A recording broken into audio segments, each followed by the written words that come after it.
morning, since the incredible start on Monday morning when there was an attempt to actually have the new superseding indictment, or the elements that were put in there only a few weeks ago, dismissed by the court.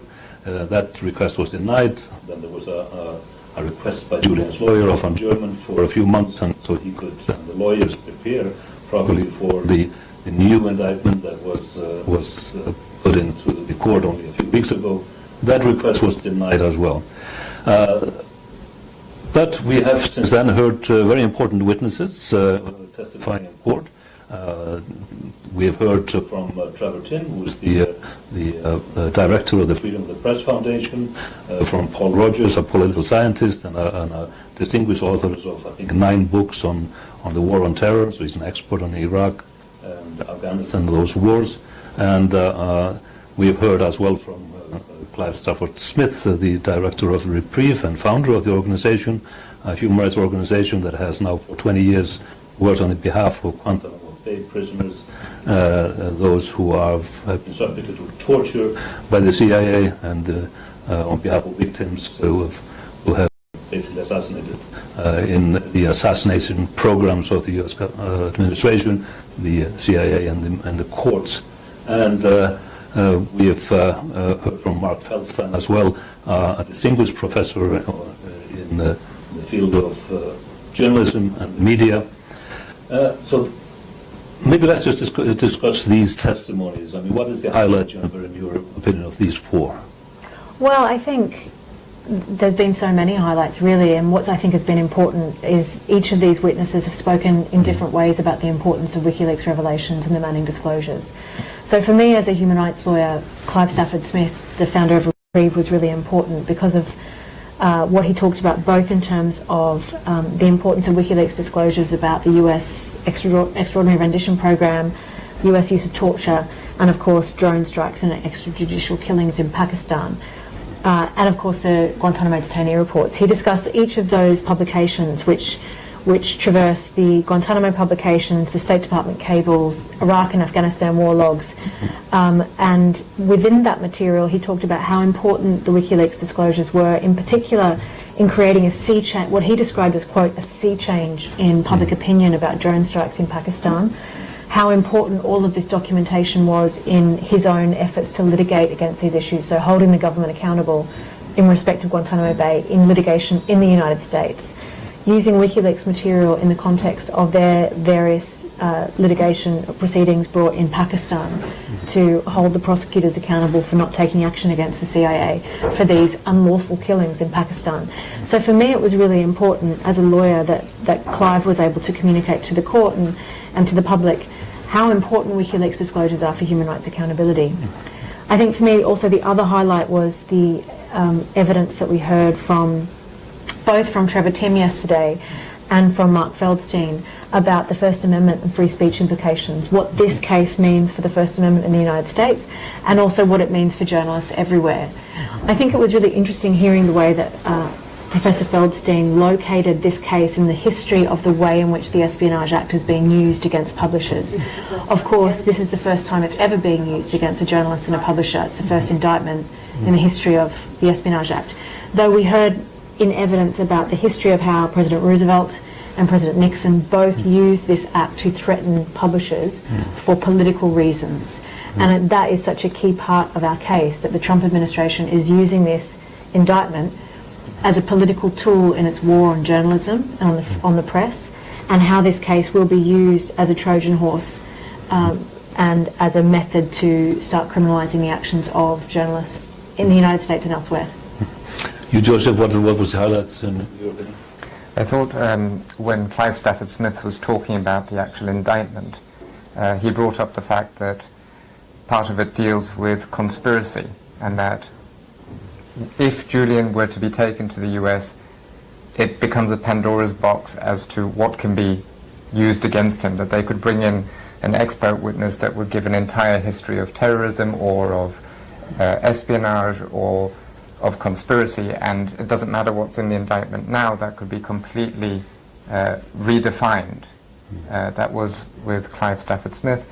And with Trevor Tim, I thought what was very interesting was the way he said that nothing, and this goes to how misleading the indictment is, nothing that has been done has been illegal.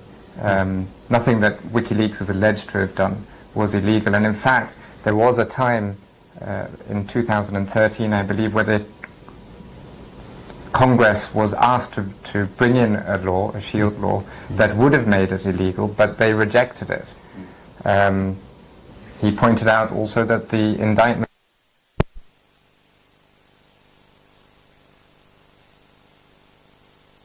really there is only space for one to survive. Yeah, it is extraordinary. There was very strong testimony there to these two elements that you pointed out, Jen. On the one hand, the tremendous importance of these leaks, these publications, in exposing basically the truth about the Iraq War, the Afghan war, which at the time, it's forgotten now, that at the time we were led to believe that the Afghan war was basically over, that it's just a few pockets of resistance and it would be over. And it had been a successful operation until then. Of course, the Afghan war logs dismissed that theory. It was far from over. It had been going from bad to worse until 2010. And in fact, we're still there. It's the longest war in the history of the United States. It's still ongoing. And the same applies to the Iraq war. That is it was so clear in the testimony the importance of the leaks for the public interest. And then on the other side, of course, so firmly establishing this is a journalistic practice. There is nothing that WikiLeaks and Julian Assange did that were not firmly protected in the First Amendment. Nothing at all. And the issue of whether Julian is a journalist or not just doesn't matter. It's completely irrelevant in the context of the U.S. understanding of the First Amendment. It's the journalistic practice that is protected. So this endless debate of whether he's a journalist or not is just irrelevant. So it was very compelling to hear that. And also to hear the other thing Trevor went into was the fact that there are 80 mainstream media organizations in the US that employ the same tactics as WikiLeaks has and does, and some of them have gone even further insofar as taking adverts out in the press to encourage people to come forward with information. Exactly, and I think one of the things, this idea of solicitation, so at what point does a journalist's communications with a source or a potential source become, as the US government would say, unlawful solicitation? And what we heard from Trevor was the existence of how many media organisations now have secure drop boxes, which is exactly what WikiLeaks does. How many media organisations put out specific adverts about people giving them information. How many journalists ask for specific documents from their sources, and how regular a practice this is in terms of journalistic activities. And so I think after the last few days of testimony, certainly those who aren't already familiar enough with the case are now starting to understand what the implications of this would be. I think what was also important was Trevor Timm's testimony pointing out how misleading the prosecutor's description of the indictment was, pointing out that the case does in fact involve passive receipt of information. So simply, if you receive the information and possess the information, that is a criminal act. For national security journalists, and as Trevor Timm pointed out, and as Mac, we heard about the evidence many years ago in the Pentagon Papers case in the early 70s, if it is a crime for journalists to receive and possess, before we even talk about communicating to the public and publication, that will put an end to all national security journalism. And he went even further to point out just how overreaching this indictment is, because it also goes so far as to mean that anybody who reads information in a newspaper that was classified is equally liable. It was so illustrative that they were going back to the Nixon era and the Pentagon Papers and Watergate scandal, and that was actually. At that time, Nixon wanted to get the journalists. They wanted to get them on the Espionage Act, but in the end, they didn't, because of the First Amendment implications. So even Nixon didn't dare to go where Trump is now going. And the fact that they were pointing out that if these measures, if this current understanding of the limitation of journalists would be applied to Woodward and Bernstein, they would have been prosecuted under the Espionage Act for having interaction with their source, Deep Throat, for going back, asking for more interaction with them. And in terms of the Pentagon Papers, the New York Times journalists had access to the room where the papers were kept. They were actively taking part in copying the papers. So they would all have been guilty. So that's what we would be apt. So it's very illustrated to go to these examples because they're well known. They are hailed today as ground journalistic practices of the past era that we want to copy and emulate today. So that would have been a crime today if today's sort of understanding what is underlying in the whole thing. What I've failed to understand from a legal standpoint is that the prosecution is constantly trying to mislead the witnesses here. We can talk about the harassment that we are witnessing by pointing to one statement, basically, or affidavit by Kronberg, the Assistant Attorney General, Pointing out that this is just about this limited issue. This is just about revealing names in cables. It's not about the whole thing. Whereas actually the indictment clearly states it's about receiving and possessing the information. How can you attempt? What are you going to read into this? Are they trying to? Are we going to get a new indictment soon? What does this imply? This sort of game. It does feel like it's a game of obfuscation as to what's really going on. Well, I think the U.S. prosecutors are trying to present this as a case which is not, they're desperately trying to distinguish between what Julian as editor and publisher of WikiLeaks does and what the rest of the media does, and unsuccessfully so far, because as we've heard from Trevor Tim yesterday in his testimony. You can talk about, they keep talking about responsible journalism. And as he said quite forcefully and I think effectively yesterday was, well, we can talk about editorial responsibility and everyone takes a view on editorial responsibility. He said he might not have agreed with every publishing decision made by the New York Times or by WikiLeaks in this instance. But it's not for the US government to make editorial decisions like that or to step in to criminalise those editorial decisions. And he made very clear that the publication of names of informants, even if it were to put people at risk, while that is undesirable and to be avoided, it isn't a crime. And I thought, and also to be noted is that to date they haven't found any case of harm having been caused by any actions that were taken. Well, it's both about the evidence in this case, and of course there is no evidence that anyone was harmed, but even if you look at the principle, even if the allegation is that there were people harmed, that it doesn't make it a crime. So I think that was really important in terms of what came out yesterday. But you mentioned sort of the historical examples of those involved in Watergate and the Pentagon Papers would be prosecuted today and convicted under the prosecution theory that the Trump administration is running. But it goes further than that, because what the prosecution theory is in this case is that by having those communications with the source, journalists are complicit in the underlying unlawful act of the source. And so to explain that in this context, Chelsea Manning made unauthorised disclosures in breach of her obligations under US law as a military officer. Now, we can all debate about the policy issues about whether there ought to be public interest defences for those who engage in principled whistleblowing on war crimes and human rights abuse. Leaving that aside, we have always noticed, and Professor Mark Feldstein talked about this, the source-journalist dichotomy, which is it may be that your source engages in unlawful activity or breaks the law or their own obligations in making an unauthorised disclosure about wrongdoing. But it is accepted under the First Amendment that journalists are able to receive that information and publish it, protected by the First Amendment. What this case is doing is breaking down that distinction so that journalists who are communicating with sources are being found to have conspired in the underlying unlawful act.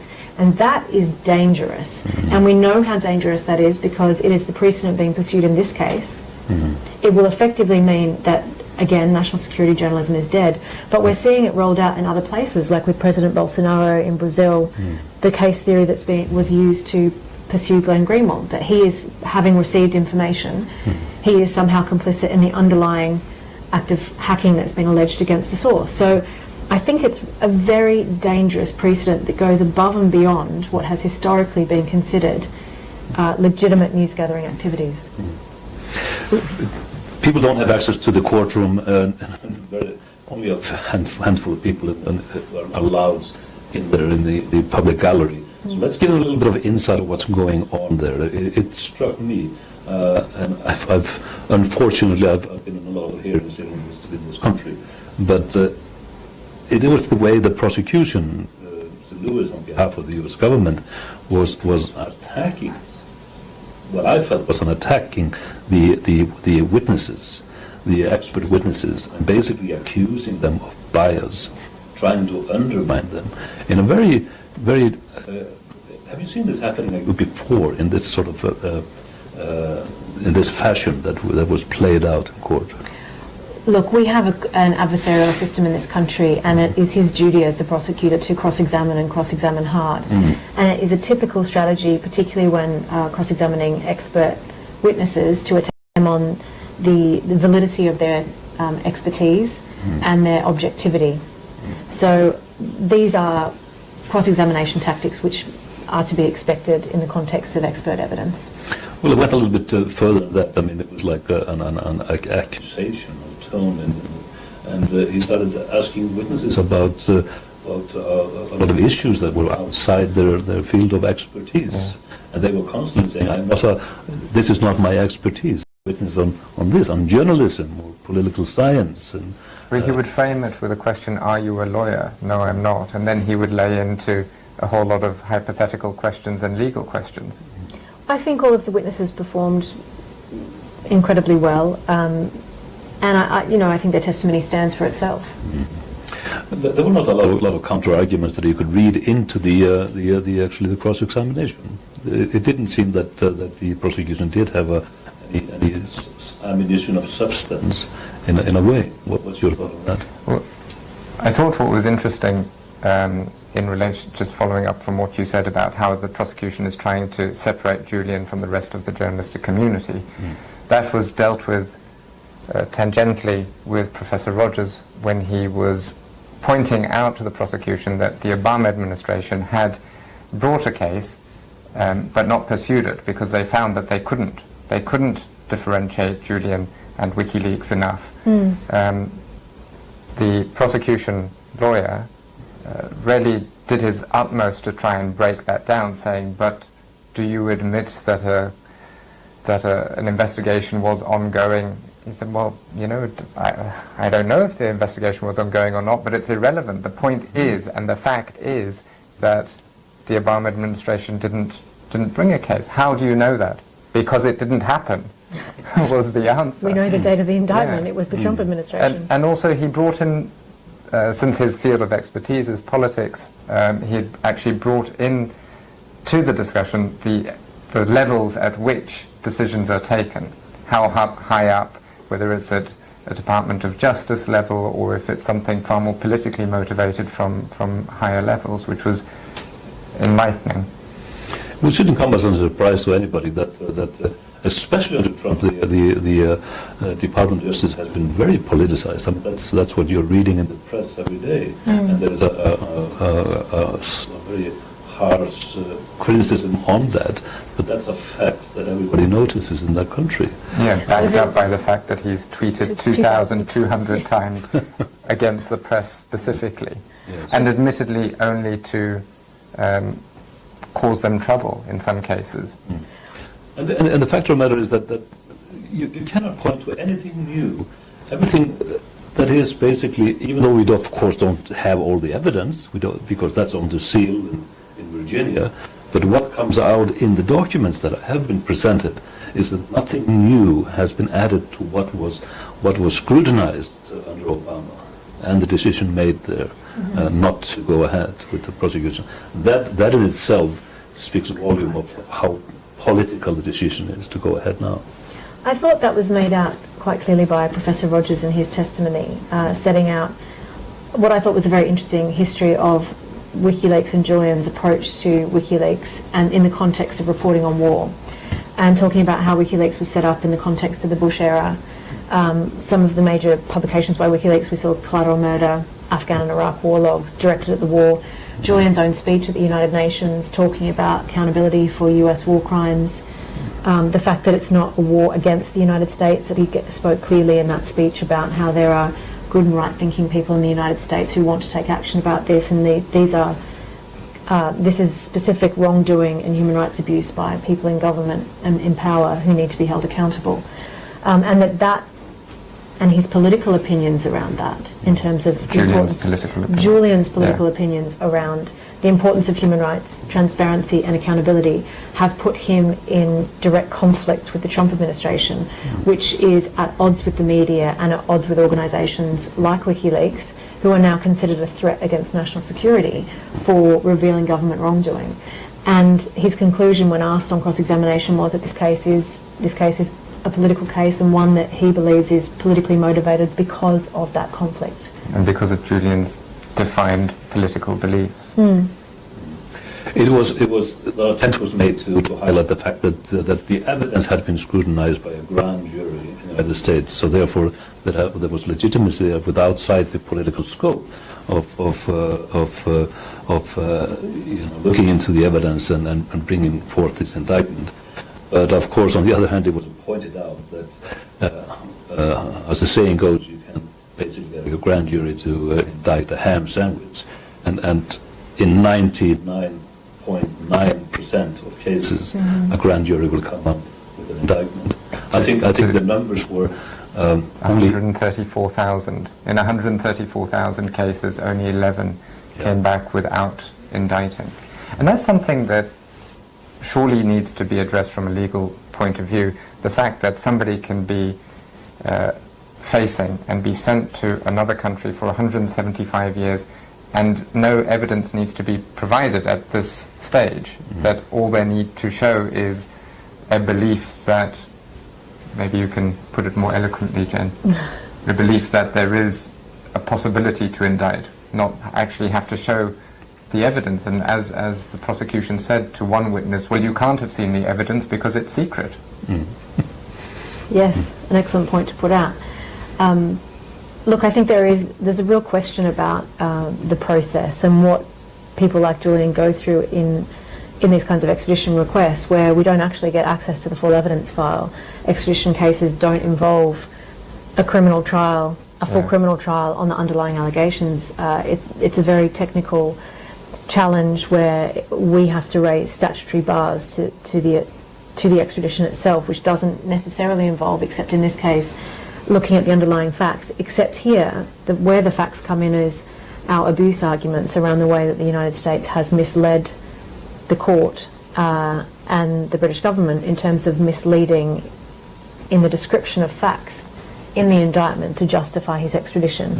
And there were numerous examples which have already been referenced in open court and in the arguments in February and now around the way it's suggested that Julian somehow solicited the material from Chelsea Manning with the most wanted leaks list, but of course we have evidence from Chelsea Manning's own criminal trial where she says that she chose to provide that information of her own accord and based on her own conscience. So, and takes full responsibility for her decision to do so, wasn't motivated by, influenced by anything that WikiLeaks had said or published. And also on top of that, of course, the most wanted list is not an editorial list by WikiLeaks. Precisely. It's it was a wiki. So I mean, the people out there actually were editing this list of their preferences, what they wanted to see leaked. I mean, it's like a newspaper. Please send us suggestions. What do you want us to cover? So this didn't come from WikiLeaks. This so-called most wanted list. What's also offensive about that narrative of it is that they're suggesting that Chelsea Manning had no agency of her own. She was merely a pawn in Julian's scheme. It's an offensive route to take when she's already expressed that she did it out of her own good conscience and without influence. Precisely. What about access to these proceedings? Of course, we had this spectacular issue on Monday where 40 observers, I would call them, from organizations like Amnesty, from Reporters Without Borders, PEN International, they had been given video access to the courtroom, but then suddenly on Monday morning the Paris Judge Barrett said this had all been a mistake and they were all cut off, which is without any explanation of why that happened. We just explained as she had made a mistake in allowing that to happen. It must be concerning that all these interested parties are kept out of being able to observe this proceedings. And that is what Amnesty International does. It's their bread and butter. They are court observers. I heard Reporters Without Borders had the same thing happen to them, and they said, well, actually, it's quite interesting because it's what we've come to expect with this hearing. It happened to them when the hearing in February. It's happened to them now. Them getting access to observe, it's become impossible for so many people. And these organizations are throughout the world. I think there's been real issues with access to these proceedings and open justice. Open justice is one of the most fundamental pillars of our judicial system in this country, in terms of both Julian's right to have a fair trial and the right of the media and the public to observe and scrutinise these proceedings. Proceedings which will affect the media themselves. Well, precisely, but it's true of any case like this, and it's considered part of the right to a fair trial and also protected by Article 10, freedom of expression. And the importance of the media in terms of having access to these proceedings to be able to report it to the public is seen essential in holding our courts to account, to ensure that procedures are being followed properly and made transparent. But in this country, of course, we're seeing a lot of teething difficulties around online access, because a lot of this, historically, you wouldn't have any online telephone or video access to proceedings like this, which of course has changed with the nature of the COVID pandemic. But it goes beyond that. So we do have journalists who have remote access, but it's a limited access, so not as many journalists who would like to have access. We've had NGOs who have not been able to get access, or at least were promised access and then had it removed on the day. And this was incredibly problematic because we had EU politicians, PEN Norway, groups who are based outside of the jurisdiction who chose not to travel to come here and take the risk of travel during the pandemic on the basis that they would have access to the proceedings. And by virtue of this decision being made on the morning of the hearing, are now suddenly bumped out and can't observe. And so, I mean, I've heard from RSF, Rebecca Vincent has said that she travels the world attending trials like this that affect freedom of expression, and she has been saying that she has never had so much difficulty accessing a hearing as she has in the UK. And what does that say about our democracy? We've also seen that limited seats in the public gallery as a result of social distancing, but that certain seats are being allocated or kept for VIPs, none of whom have showed up or we know who they are, which means that Reporters Without Borders are sitting outside waiting to see whether these people, whoever they are, to show up, and missing half of the hearing. And then they're having to bargain their way into court each day. And this is really, I think, it is not in the interest of open justice, but it's also not in the interest of maintaining the credibility of showing the transparency and access to the courts in this country, which is, open justice is such a fundamental pillar of British justice, and it's a shame that there are so many problems in this case. Let's wrap up. Any final thoughts on the coming days and weeks? Well, if we're able to continue Monday, we don't know. I just want to follow up on access. It remains the case that Julian still doesn't have immediate access to his lawyers, both in the court. You know, he's 5 or 4 rows away from his barrister. If he wants to interject, as anyone could normally, he has to stand up, he has to get the attention. It's a very bizarre situation. He can't confer privately or discreetly, and also his lawyers don't get to spend much time with him. That's right. So on Monday morning when he arrived, we hadn't seen him for 6 months. I hadn't seen him in person since the hearing in February because of the restrictions on the prison with COVID.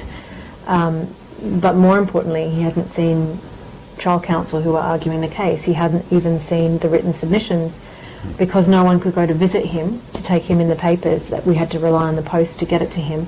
And because the post is so slow, by the time the submissions were finalised, so Julian turned up on Monday, hadn't read the submissions, was served with a second superseding indictment, and the hearing had to be postponed to allow even just half an hour for his counsel to be able to discuss with him what that new indictment meant and what it was going to mean for the proceedings on Monday. So all in all, his access and his ability to communicate with his legal team, with all of us, is significantly worrying.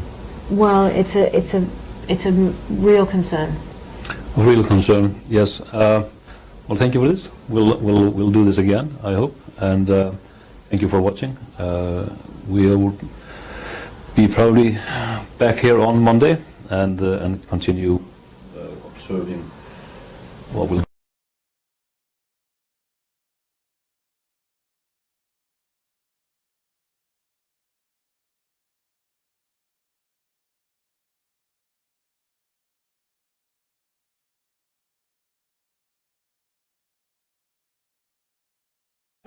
Things.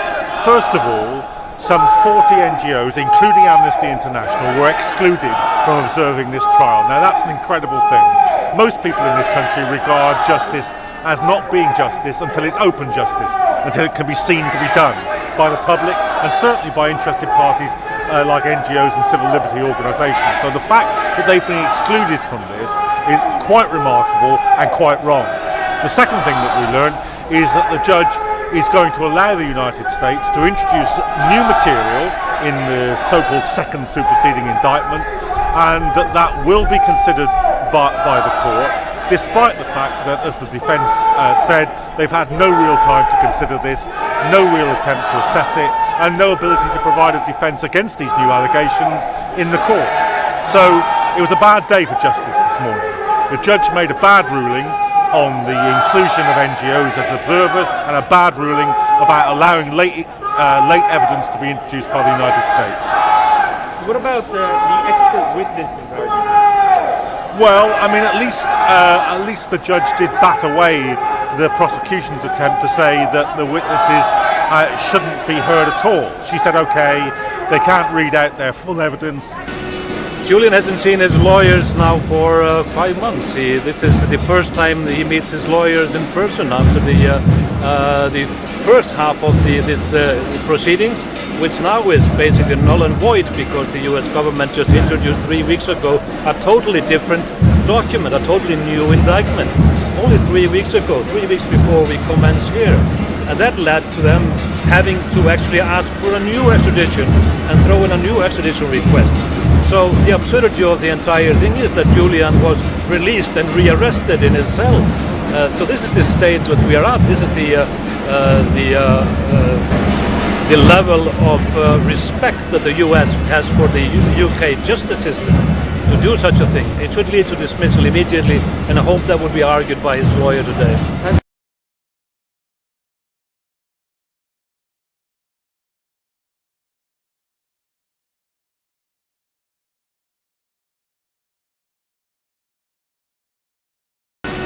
Julian hasn't seen his lawyers now for 5 months. This is the first time he meets his lawyers in person after the first half of this proceedings, which now is basically null and void because the US government just introduced 3 weeks ago a totally different document, a totally new indictment. Only 3 weeks ago, 3 weeks before we commence here. And that led to them having to actually ask for a new extradition and throw in a new extradition request. So the absurdity of the entire thing is that Julian was released and rearrested in his cell. So this is the state that we are at. This is the level of respect that the US has for the UK justice system to do such a thing. It should lead to dismissal immediately, and I hope that would be argued by his lawyer today.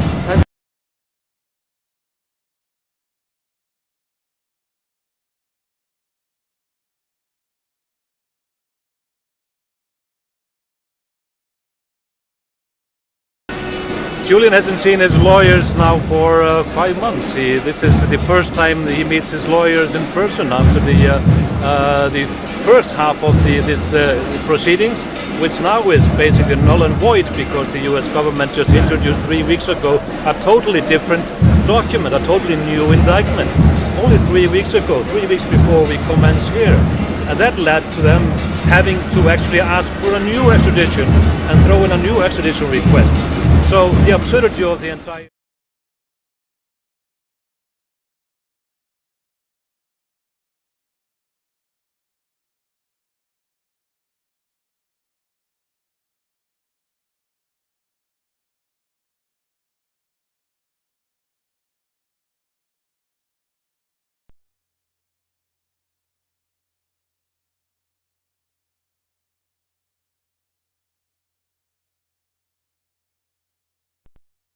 But they can make a 30-minute summary of their evidence. So at least, as the prosecution... 5, 4, 3, 2...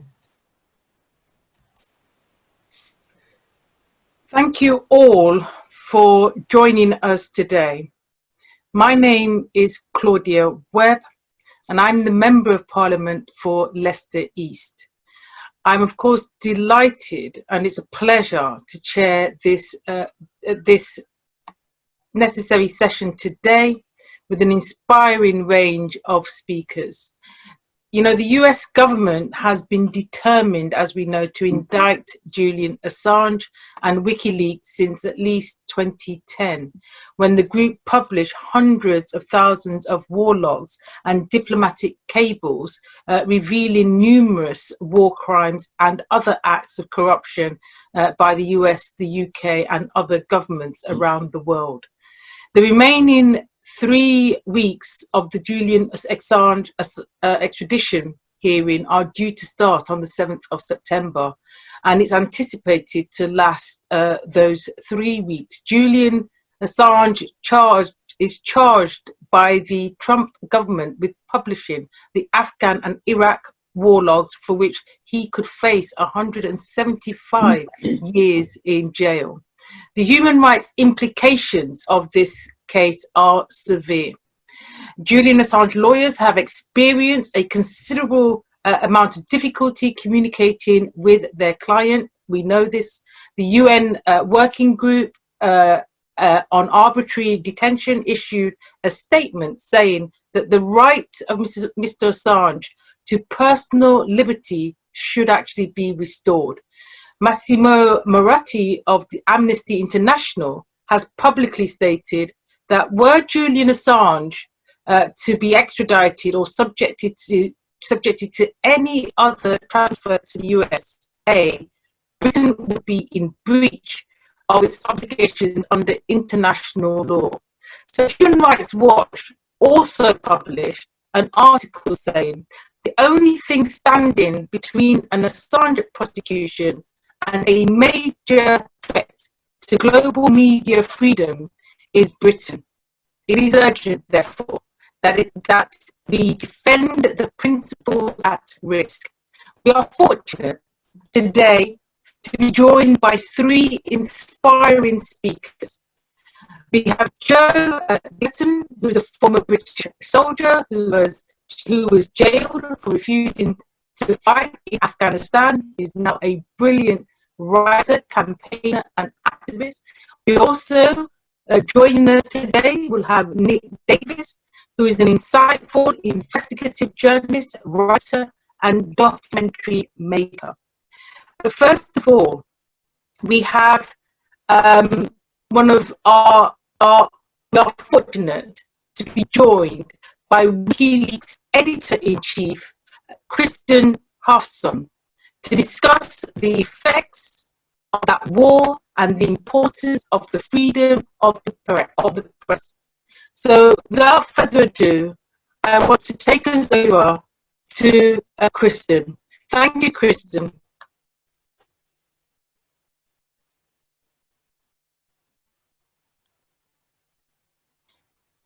Thank you, Claudia. We are now, of course, remembering that 10 years ago today, on July 25th, 2010, WikiLeaks released the Afghan War Diary, the war logs from Afghanistan, which was, of course, an historic leak. It was a project where we had the media partners, The Guardian, The New York Times, and Der Spiegel. And it was the biggest leak at that time in military history. Of course, that was topped later in the fall in 2010. But on this day, the world actually got to see for the first time the entire truth about Afghanistan, which totally changed the narrative, in my opinion. Now, there were tremendously important stories, individual stories that were worked out of those documents. The 90,000 war field reports, of which many thousands were withheld. That come to mind, you know, the existence of a kill and capture squad, a death squad, basically, the previously unreported civilians' deaths that were hidden, which we know now that has happened in every war, and etc. I know that Nick will mention these stories in more detail probably later. He worked on that material for The Guardian at that time. But I mean, there are a couple of things that I want to mention in relation to this leak in general. I had been in Afghanistan a couple of times before 2010 as a reporter in 2008 and 2004. So I had a focus on sort of the reports and reporting that came out of Afghanistan throughout the years, and I think the general perception before and up to this time in 2010 was that things were going relatively well, that this was a winnable war. The year before, of course, we had this surge where Obama decided to send 30,000 additional troops into Afghanistan to sort of finish the job. Quite normal thing to do, I guess, if you just received an award like the Nobel Peace Prize to mobilize 30,000 troops somewhere in the world. But by 2010, in that summer, I think Afghanistan was a bit off the radar, and despite some concerns that the surge was not really going that well, I believe that the general perception was that this was somehow a mission that could be accomplished. That all changed on that day when these reports were revealed.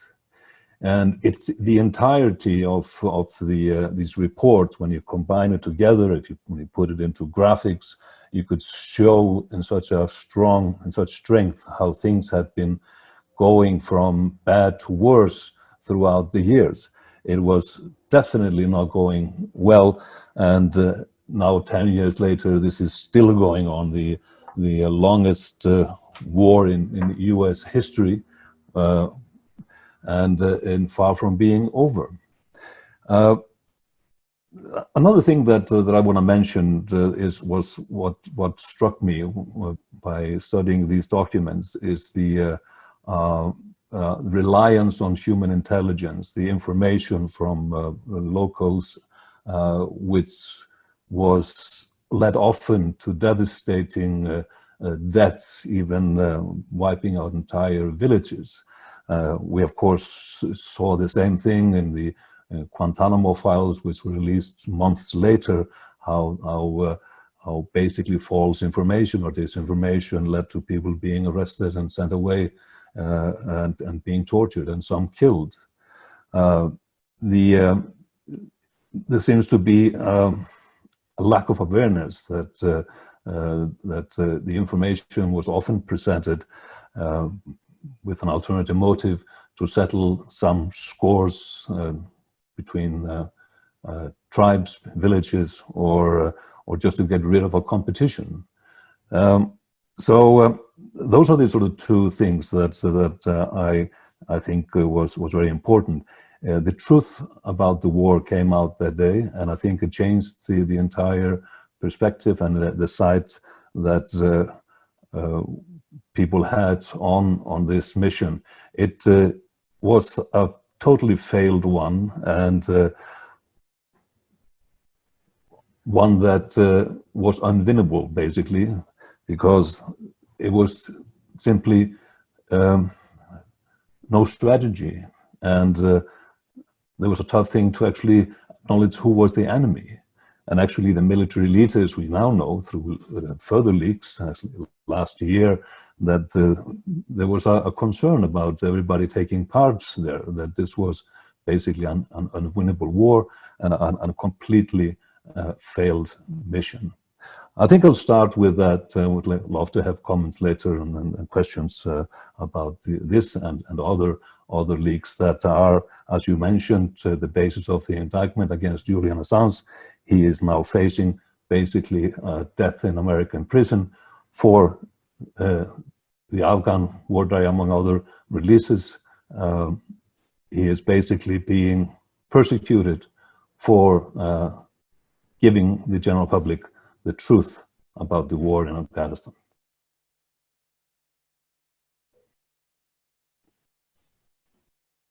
So, thank you so much, Christian, for that opening and for presenting the basis of why we are here really today. We now are going to move to hear from an outstanding investigative journalist, writer and documentary maker. Over to you, Nick Davis. can you hear me? Will you wave if you can hear me? Good. Okay, I worked very closely with Julian throughout this period of investigating the Afghan war logs.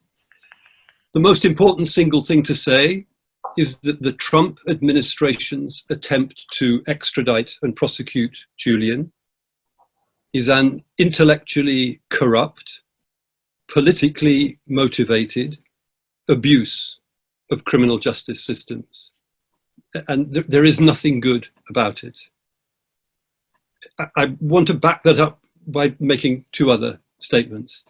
The first is to repeat what was said by Julian's barrister, Edward Fitzgerald, at the Belmarsh Magistrates Court hearings earlier this year, where he pointed out that although the Obama administration was extremely hostile towards Julian and WikiLeaks as a result of these publications, they were unable to produce an indictment and accepted that it wasn't possible to produce an indictment. For 6.5 years they tried and they couldn't do it because, crucially, US law doesn't allow it. Specifically, we're talking about the Espionage Act, which has been on the US statute book for more than 100 years. It has never been used against journalists. What you're seeing now is the Trump administration, with all of its corruption and dishonesty, using the intellectually corrupted Department of Justice, which it has stacked with its people, to distort American law, to put together an extradition and prosecution attempt, which is basically illegitimate. And the fact that the Obama administration, in spite of all its anger, couldn't bring itself to do it is bedrock here. Don't lose sight of it. This is not a legal attack. This is a political attack that is distorting law. Okay, so that's my first thing. The other is, which backs that up, just let's stand back from this and look at crime and the enforcement of law. And consider the fact that when we went through these Afghan war logs, we found evidence of US military killing hundreds, thousands of Afghan people. And I did a lot of work a few years ago on Vietnam, and US soldiers there talk about how they used to deploy the MGR. This stands for Mere Gook rule. A gook is the most offensive, racist expression that American troops used to describe Vietnamese men, women, and children. And the Mere Gook rule means you can kill them, but nobody's going to worry about it because they are merely gooks. The same was in Afghanistan. It's just like everybody now recognizes that within the borders of the United States, white lives matter more than black lives. Outside those borders, American lives matter. Everybody else's lives don't count. Afghani lives didn't count. So in the war logs, we came across 144 separate occasions when coalition troops, usually manning roadblocks, had mown down Afghan men, women, and children. I'm just going to disappear because I lost my glasses because I want to read you something. This is the point here is these are crimes that should have been prosecuted. If the Department of Justice was interested in enforcing the law, they would look at these hundreds and hundreds of murders and manslaughters and say, this has got to be brought to court. So I just want to read you a paragraph. This is from one of the stories we published at the time, based on these 144 different incidents we found of men and women being mown down, and children, at roadblocks, killing 195 people and wounding 174 others. There were probably more, but that's what we found. Bloody errors at civilians' expense, as recorded in the logs, include the day that French troops strafed a bus full of children in 2008, wounding 8 of them. A US patrol similarly machine-gunned a bus, wounding or killing 15 of its passengers. In 2007, Polish troops mortared a village, killing a wedding party, including a pregnant woman. Apparently this was a revenge attack because the Polish troops were angry. How many people did the US Department of Justice charge with murder? 0, 0, 0. None of it. But here comes Julian, the journalist who's helping us to publish the story, and they go round the world and spend hundreds of thousands of pounds to get him. How dare they call themselves the Department of Justice? And there's another element which Christian referred to, which is this outfit that the US military in Afghanistan set up called Task Force 373. This is a unit whose job is to kill people, or to be a little bit more explicit, to murder people. It's all bureaucratized in the way that the US military likes to, so that in Washington they had this nice little group of people called the Joint Targeting Working Group. If you're on the ground in the US military or in the coalition in Afghanistan, you can decide to have someone killed, and you put together a target nomination packet. And you say the following guy should be killed, and you pass that up. And if the working group in Washington agrees, then TF373, this task force, will go out and try and kill you. Now, first of all, nobody on God's earth ever gave the US government license to go out and kill people it disapproves of. Doesn't even give them license to kill people who are committing offences against them. It's what ordinary people call murder. And of course, because of the way they operated, they killed all sorts of innocent men, women and children who happened to get in their way. So we found an incident in the logs where this task force set into a village at night to try and kill a particular person. Somebody in the distance shone a torch. They opened fire. They killed 7 people and injured 4. But when they went to investigate, they discovered that all of the 11 people they'd shot were Afghan police officers on their own side. So they're not being careful. There was another occasion where 10 days later they went into a village to try and kill someone, and they're firing missiles into the village, and they hit a madrasa, it's a religious school. And when they get to the rubble, they found they've killed 7 people. All of them are children. One of them was still alive with its mouth full of dust. And they cleared out the dust from its mouth, and 20 minutes later it died. It has killed 7 children. Nobody gets prosecuted. I just want to read you about one other attack where they went into a village very near where they killed the 7 children. And they believe there are Taliban active in the village. This Task Force 373 goes in to kill them. And they call in air cover, and they drop these enormous 500-pound bombs on the village. The end result of this was 2 teenaged girls and a 10-year-old boy wounded. 1 girl killed, 1 woman killed, 4 civilian men killed, 1 donkey killed, 1 dog killed, several chicken killed. No enemy killed, no enemy wounded, no enemy detained. You just pause for a moment and imagine if a foreign army came to US territorial soil and did that. The uproar, the demand for law and order and justice and punishment, and they had utter impunity. And over again, with all of these cases I'm describing, whether it's shooting civilians at roadblocks or this murder squad, TF373, these incidents were either kept secret or they were the subject of press releases which were put out, which were utterly misleading. And therefore, we needed Chelsea Manning and Julian Assange and these media organizations to expose crimes being committed by the most powerful government in the world. And in all of this, the key point is that you're talking here about several thousand killings that should have been prosecuted as first-degree murder, second-degree murder, whatever you want to call it. None of them was. And yet they twist the mechanisms of criminal justice to try to come over after the person who made it possible to tell the truth about them. It is outrageous. That's it.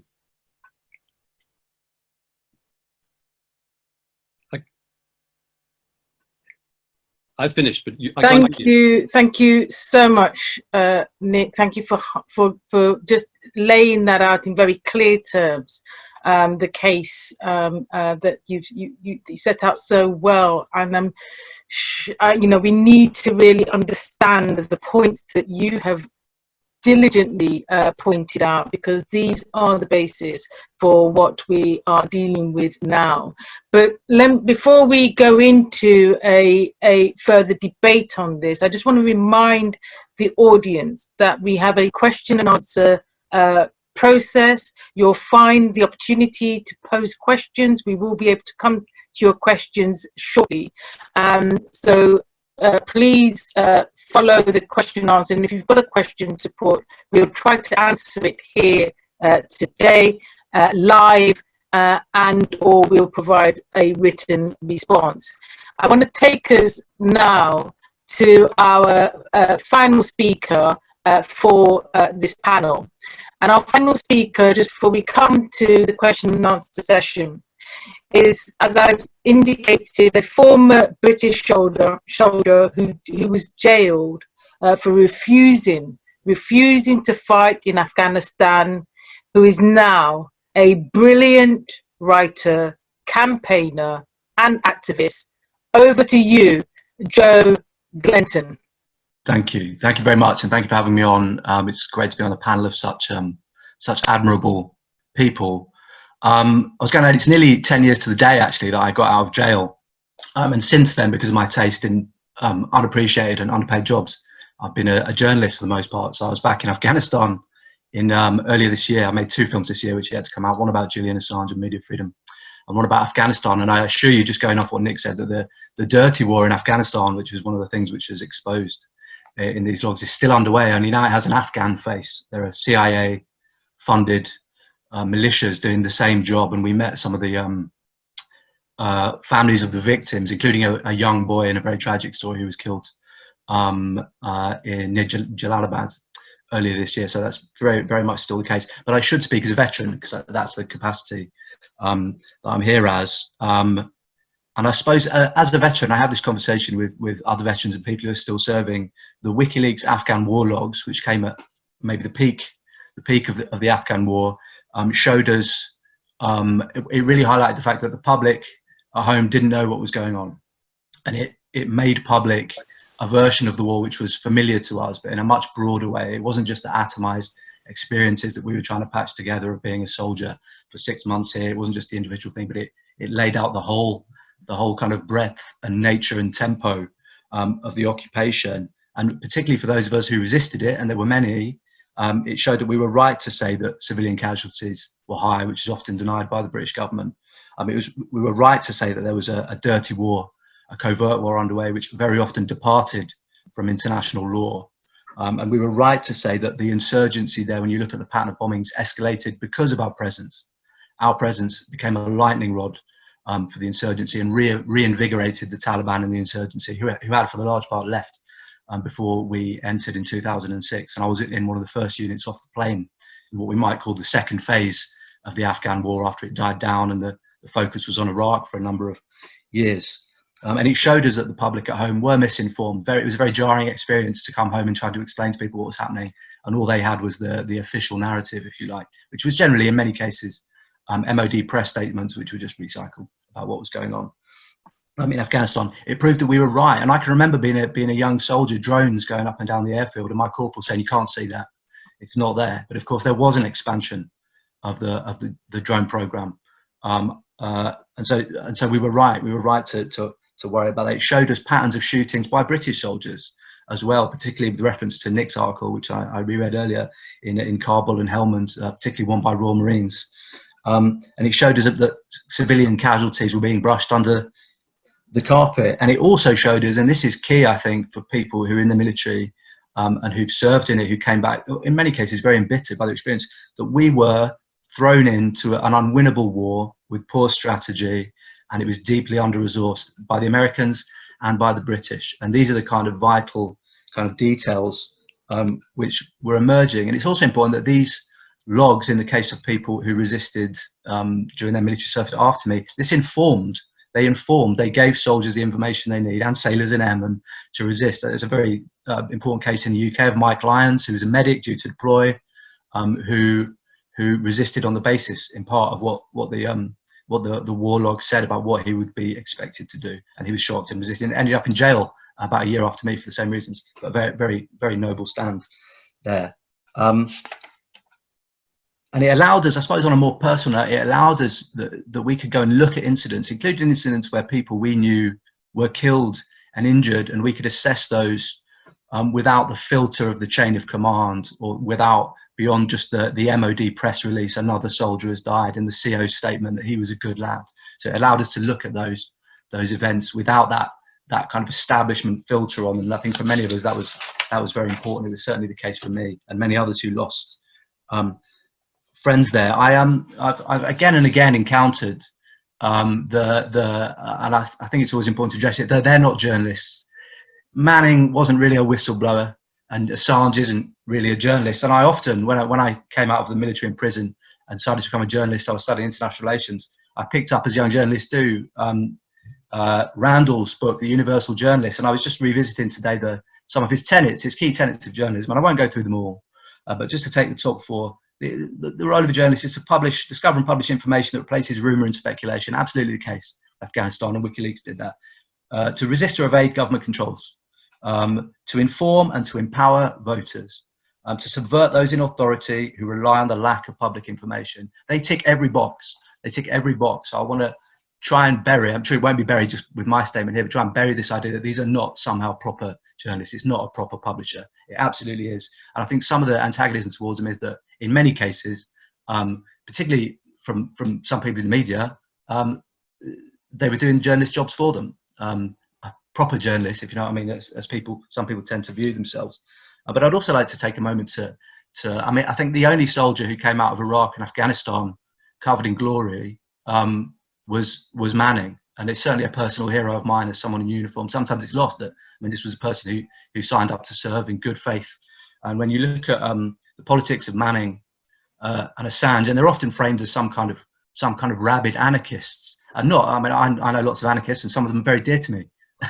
There's absolutely nothing wrong with being an anarchist. I'm going to see some after this for a gin in the park. When you look at what they say, when you look at their motivations, their kind of politics, I think, become very clear. These are very, very basic things which they're trying to conserve, which are like central parts of liberal democracy. We're talking about a commitment to free speech, freedom of the press, transparency, public debate, accountable government. These are basic tenets of any liberal democracy. These are not some kind of outsiders, and they have been othered to such a degree. These are people who, in my mind, seem to be concerned with really basic democratic rights, and who have both been harangued and harassed and abused and tortured, according to some people in the UN, psychologically and otherwise, for trying to just ensure we have basic functioning democracies.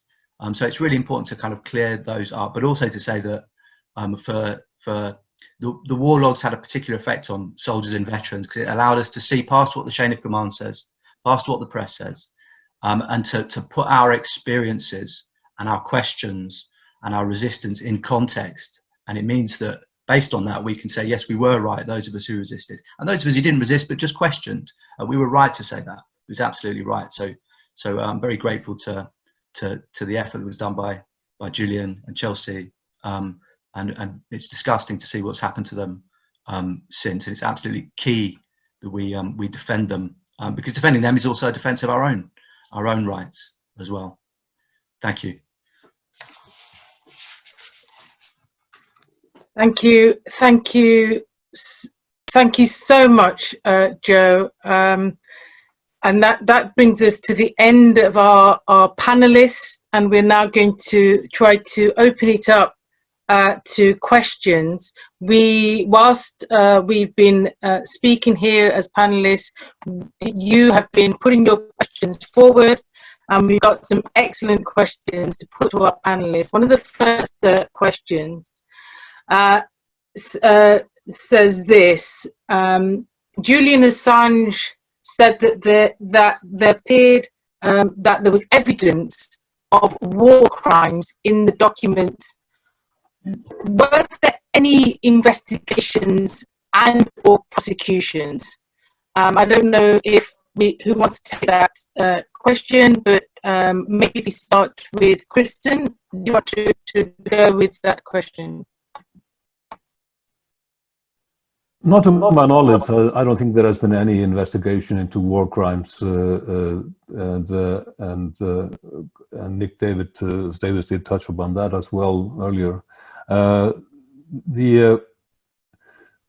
This is something that we, of course, have seen in other wars as well, in the Iraq War, and it is appalling to think that all this evidence is out there, and no one is held accountable for that. So that is the short question. Short answer to the question. Sorry. Thank you very much, Nick. I know you elaborated on that in your presentation. Do you want to add anything more to that? The only thing I could add usefully actually deals with the next package of information which we all worked on from Chelsea Manning, which was the Iraq war logs. So first of all, where the Afghan war crimes are concerned, as far as I know, nobody has been prosecuted at all because of what I was saying earlier.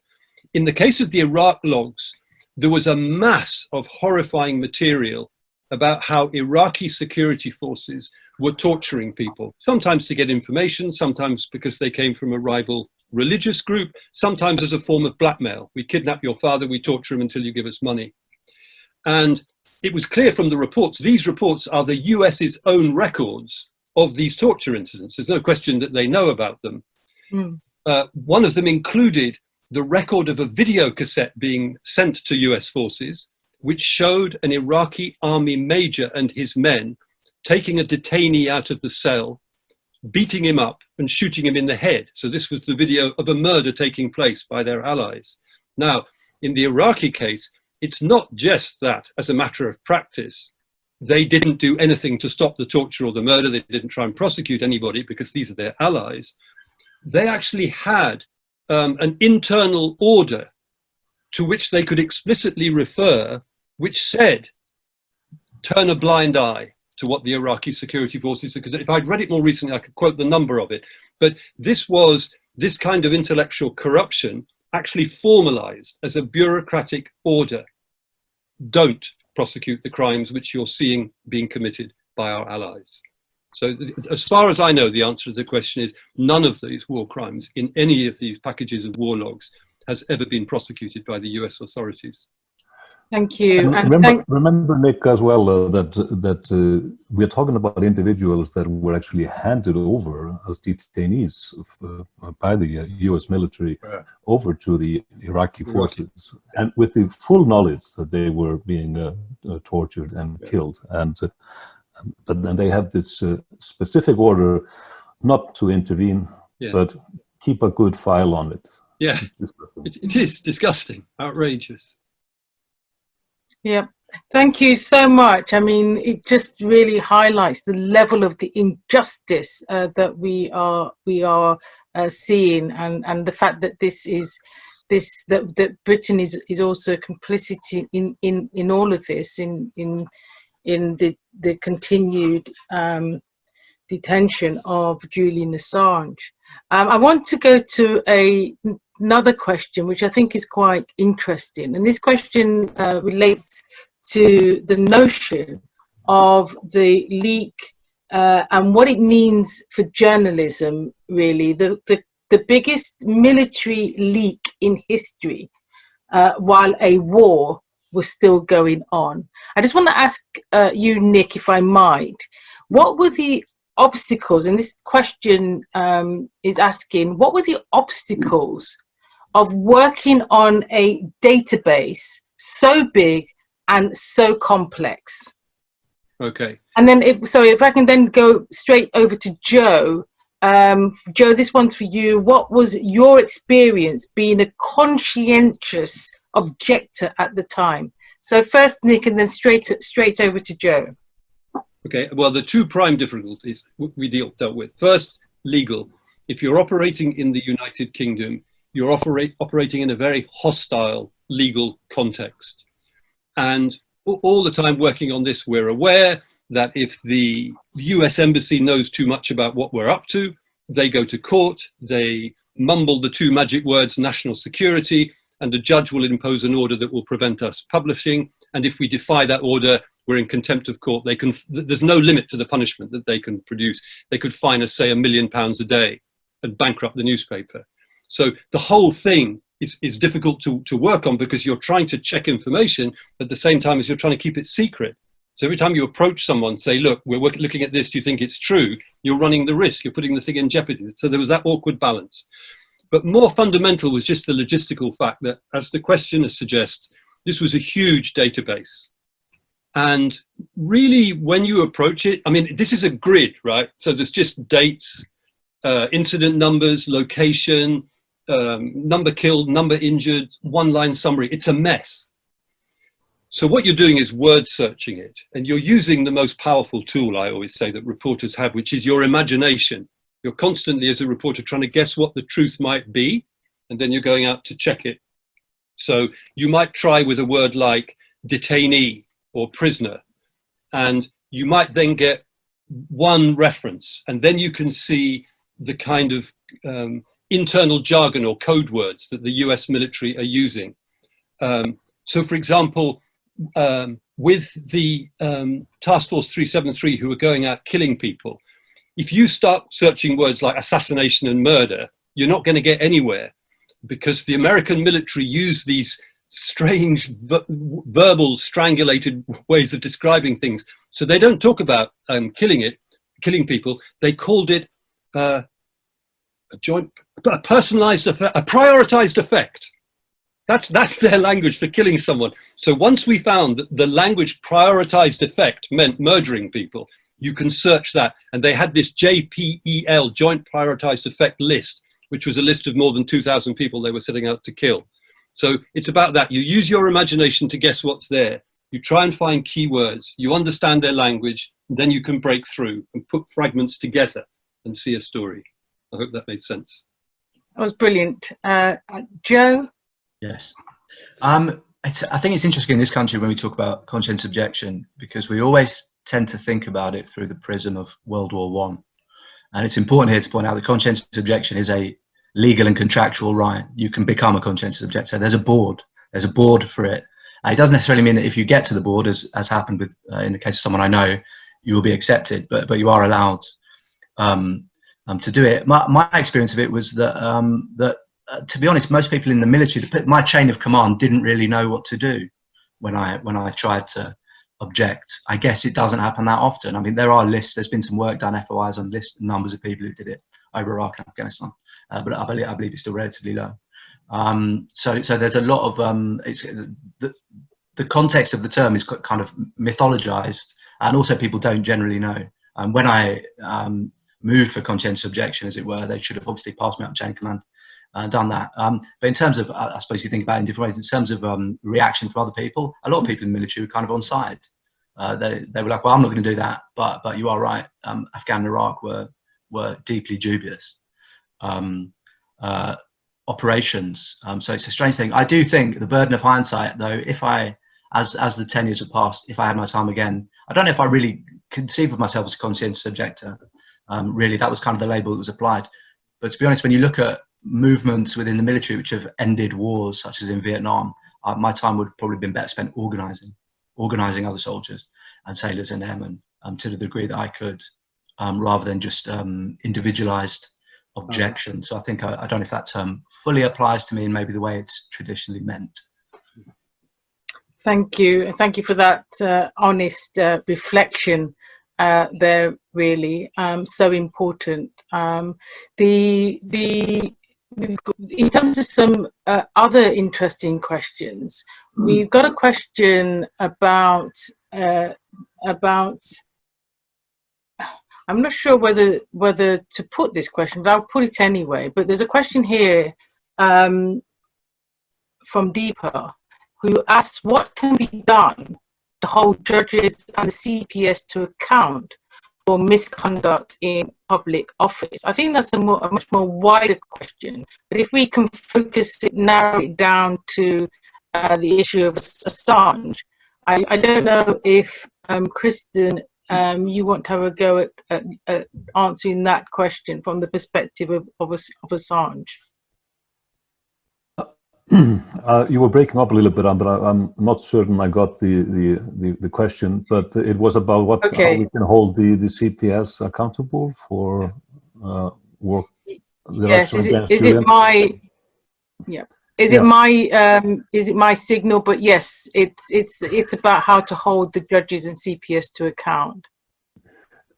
Well, I mean, that's I'm not a citizen of the UK, so I'm not sure what avenues can be taken there. But it is, of course, something that has come to our knowledge through freedom of information requests by, for example, the excellent journalist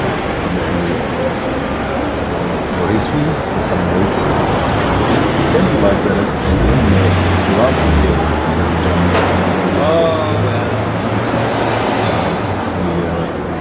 The CPS was not just in the service of the Swedish prosecution at the time, it was basically in the driver's seats. They were urging the Swedes to continue, even they wanted to drop the case at the time. In 2013, you were saying you wanted to go back to Slovenia to not. Oh, that you said just getting out of London. I remember having a conversation. Not Slovenia. Why would I go to Slovenia? Sorry. Maybe, yeah, I'm not sure about that. Oh, shit. Disappointing. We had all these affairs at the time. So, but on a wider scale, and this will have very serious implications, of course, including this can have a very serious implication. I don't know, it's not confirmed. On so many fronts. There is one thing that people are probably not aware of. The judges in London will have to decide that actually in order to activate this will have to have been end of October, violation November, of was January. Which basically means that there has to be an interpretation of the official secrecy in the manner that journalists can be arrested for violating the official secrecy if they receive classified information, receive and publish. So there's a lot at stake here. That needs to be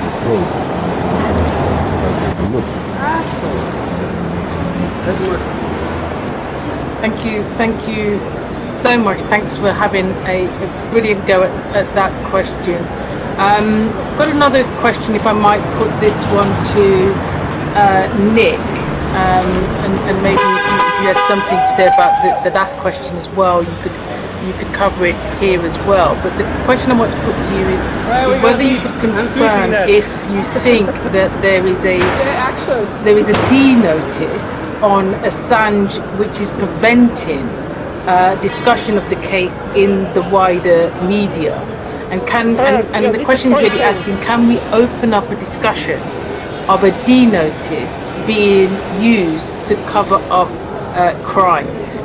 So Nick, I don't know if you can have a go at that, and maybe just for the wider audience also just explain the notion of the D notice as well. Okay.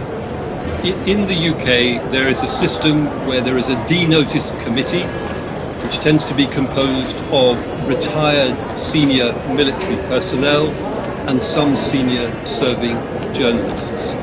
And it's often misunderstood, actually, that this committee doesn't have any power. It can't say to a newspaper, you are not allowed to publish the following story. It's just an advisory system. Every so often they'll issue a D notice and say, let's say, for example, our nuclear submarines are patrolling in such and such an area, we'd be pleased if you didn't mention the precise location. And then newspapers can go along with that or ignore it. It tends to get exaggerated in people's minds because it sounds like a censorship system. Actually, it isn't. I spent 40 years as a reporter, and I focused quite often on exposing the activity of intelligence agencies, UK and the US, and I never ever came across the United. So that's not what's at play here. I just wanted to kind of link up with what Christian was saying and just attack a central part of what's happening, which is the indictment itself. Going back to what I was saying at the beginning, the Obama administration couldn't put together an indictment because Julian's a journalist. So what the Trump people have done is to say, Julian isn't a journalist, therefore he is exposed to the Espionage Act and other law. And then what they've done is to accuse him of doing things which all journalists do all day long. So they've accused him of soliciting information which is secret. Any decent journalist tries to solicit, tries to persuade civil servants, police officers, intelligence officers, military personnel to talk so that we can find out what's going on behind the screen of secrecy. It's standard. Secondly, you know there's this weird thing where they've accused Julian of conspiring with Chelsea Manning to hack into US military computer systems. Now, bear in mind, Chelsea Manning was being paid as an intelligence analyst. It was her job to have access to these systems. She didn't need to hack into anything. What Julian was allegedly, let's put in the word allegedly because all of this is up in the air. What is alleged here is that Julian said to her, I'm worried that you might get seen, that you're leaving electronic footprints here.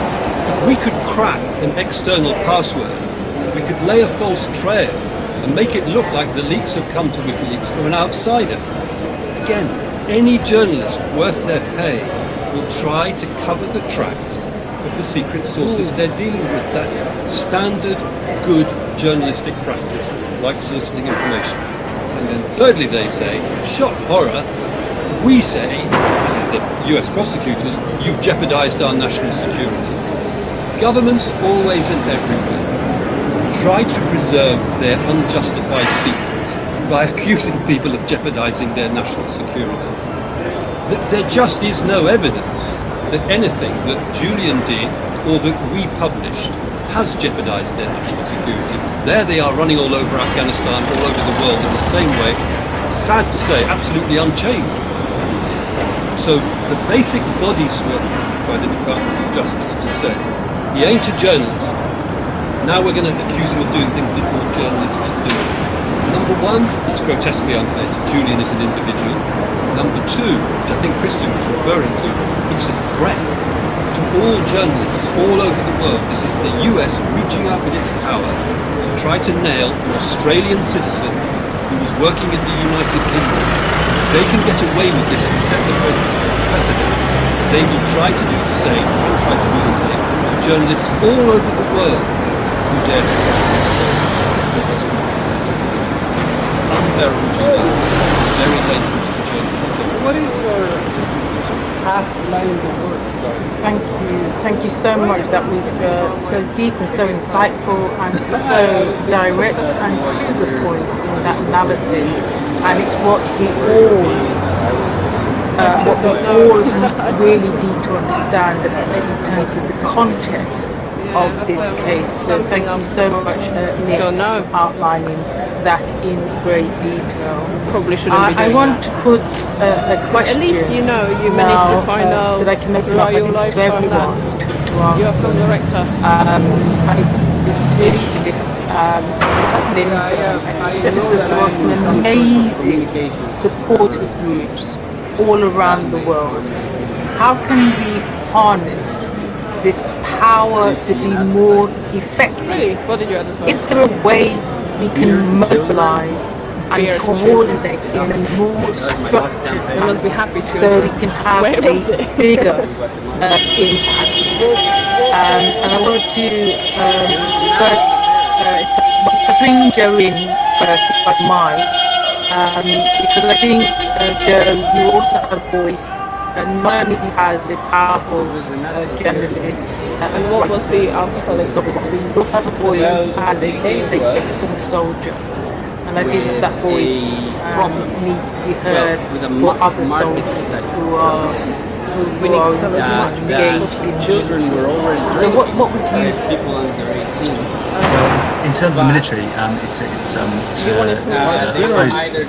a difficult question. There's a lot of tension there because you would want, the aim would be to organise people to resist and refuse, and yet it remains the case at the same time that a key tenet of the military mindset is that politics are nothing to do with you, keep it in the house, it's not your problem, it's not your place. So it's very difficult to organise. Particularly with a professional army, obviously we talk about the big waves of resistance, Vietnam being the single event, so that was a consequence of to fight effectively American society in a much more way. It is very difficult, and also because the way we fight, we don't have the mass or large scale operations like we do in Iraq. Now our military operations have been pared back to look something remote and special forces, munitions, cyber and so on. So it's a question which keeps me up at night. How do you organise soldiers? A key way to do that is to organise among veterans, and as I said before, a lot of veterans. Not all. There's a wider range of politics among veterans. A lot of people are equally vetted. Iraq, Afghanistan is another generation of people like Northern Ireland.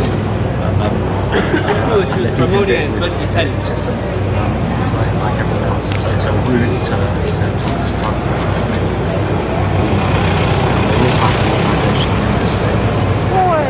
And here, some of them are anti-war veterans organisations, some of them are so it's obviously left veterans organisations. But there is stuff, and I find in most of them, when we can talk about this particular case, Assange and Manning, of course, a veteran, I think are highly in their context and plans and their discussions about what they do.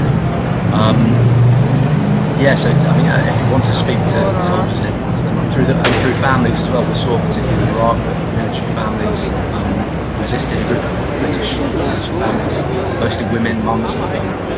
One mum of a soldier who died, very, very active, fantastic company.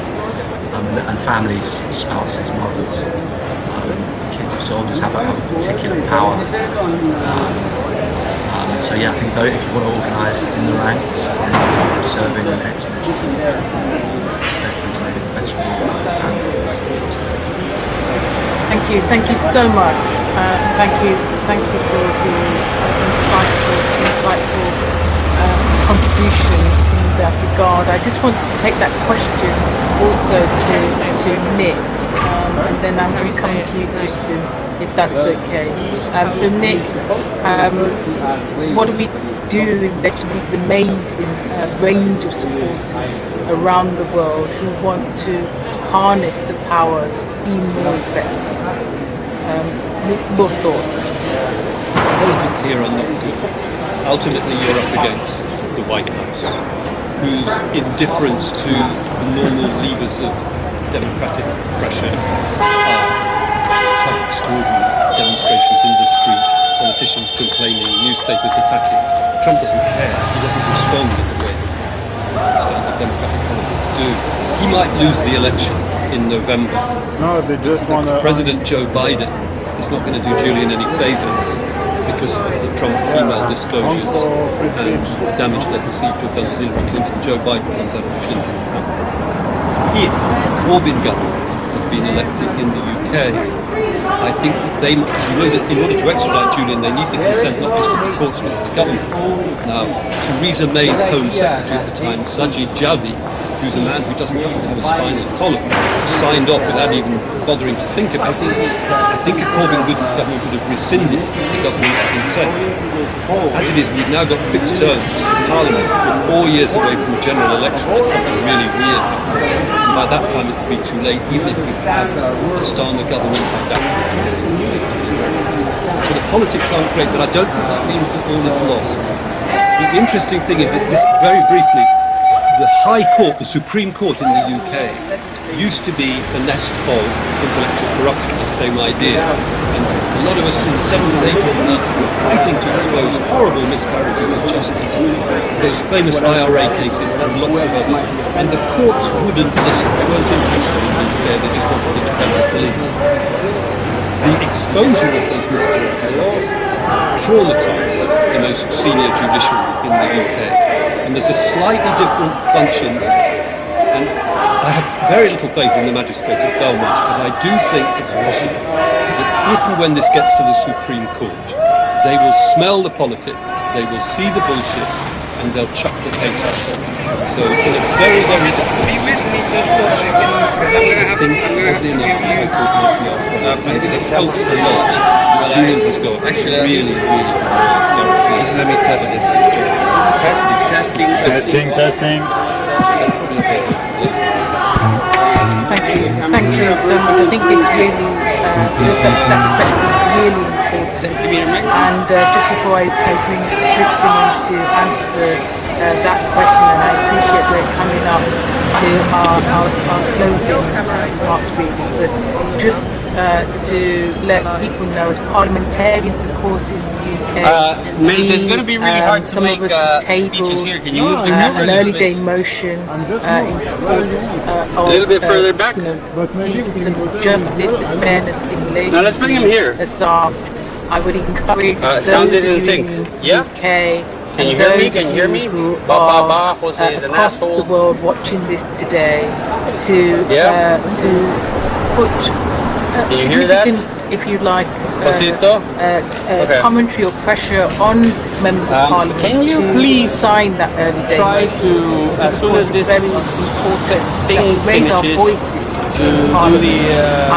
the Nick is right in terms of the politics of this, but we shouldn't give up, and we should always push forward, and we should raise our voices for justice and the importance of journalism, investigative journalism, and the importance of you don't have to making sure that fairness is seen to be done and that it's the just. thing is, I am so over to inhabilitated. you, I'm Kristen, coordinating a lot of stuff. on this issue of I'm how using email, to chats, mobilise etc. the power of many I'm supporters, basically not able to do anything. both here in the And not UK and imagine. across the world. So, I mean, what's the point of me being here apart from to do something if I can't edit? Or I think it's more use my nice to message. You know what I mean? How can at least going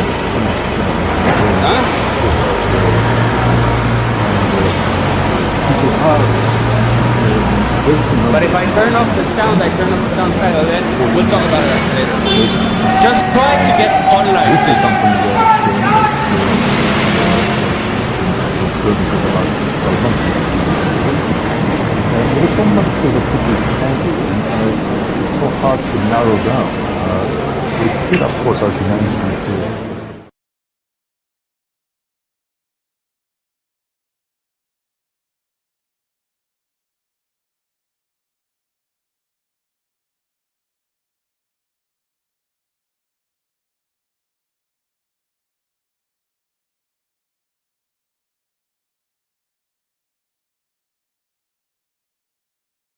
pressure on their MPs to support and sign the early day motion, and actually remind the politicians that that this is such an important issue that they have to take a stand in it.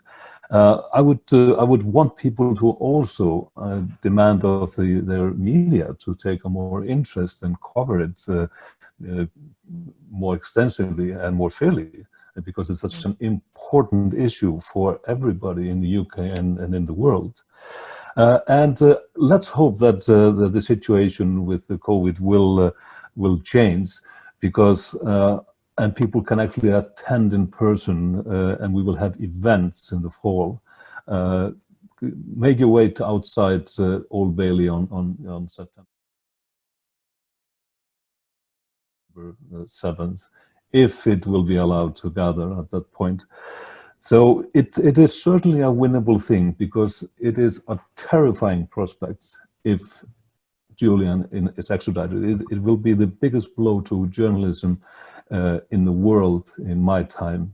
Absolutely certain of that. There's no question about it.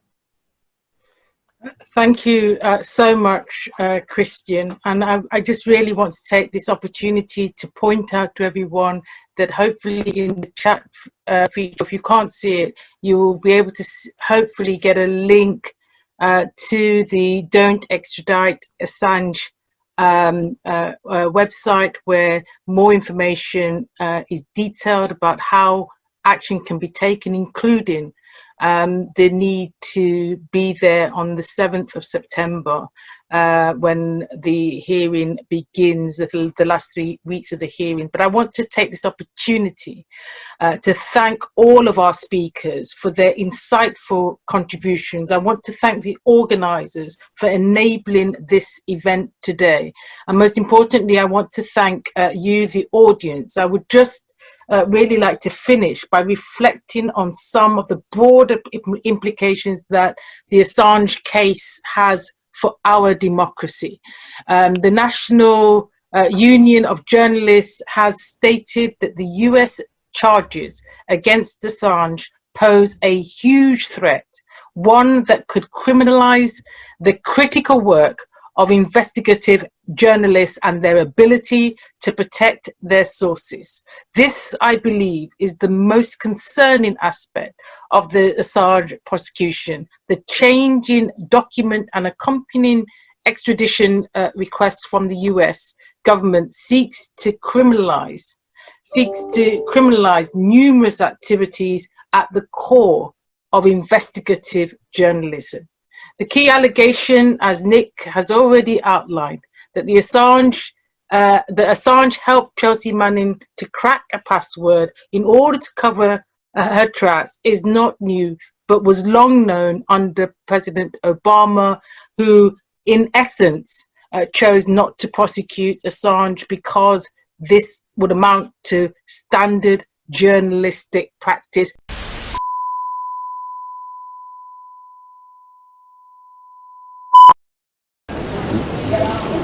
Sorry? I'm going to ask you a question. We're just going live. One second. Un moment. Okay, John, can you please tell us what happened today? Well, can you give us 1 second? 1 second, please. Okay.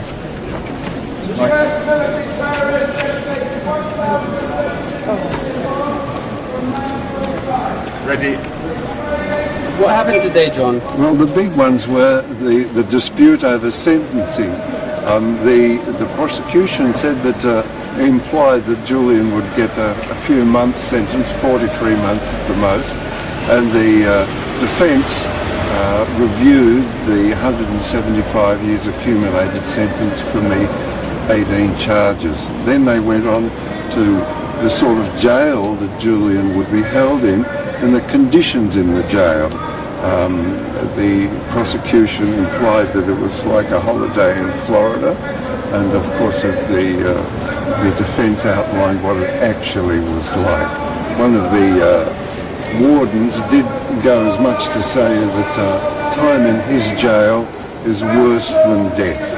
Then they went on to a further dispute about the treatment of mental illness in jails. The prosecution read from a handbook which said that everybody should get treatment and should be nice and the doctors should come every month and so on and so forth. But the actual statistics were given by the defence that the treatment of prisoners is parlous. They just don't get any treatment at all, and that's particularly under SAMS in ADX facilities, and that's where Julian would be held, in an ADX supermax. Did the prosecution keep on going with their binary questions and the hectoring style continued, and when then the insistence upon binary questions continued. When the Eric Lewis did reply in a binary question, no, for example, it discomforted intensely the prosecutor. He didn't like that. He demanded binary questions, but when he got one in the negative, it was uncomfortable for him. There's a little bit more to this afternoon on the assertions made by the prosecution, which will tell you when we come out. However, overall, it was a very strong witness for the defence. Thank you very much, John. Thank you.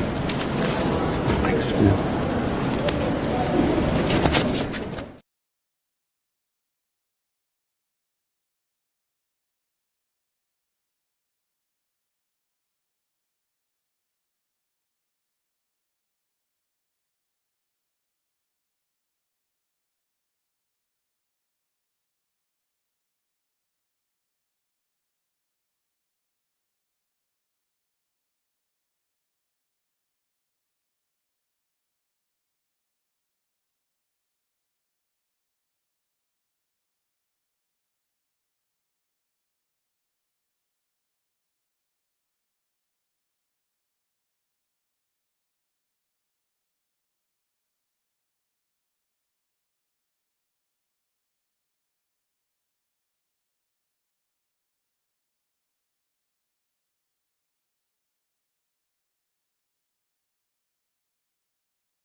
On here.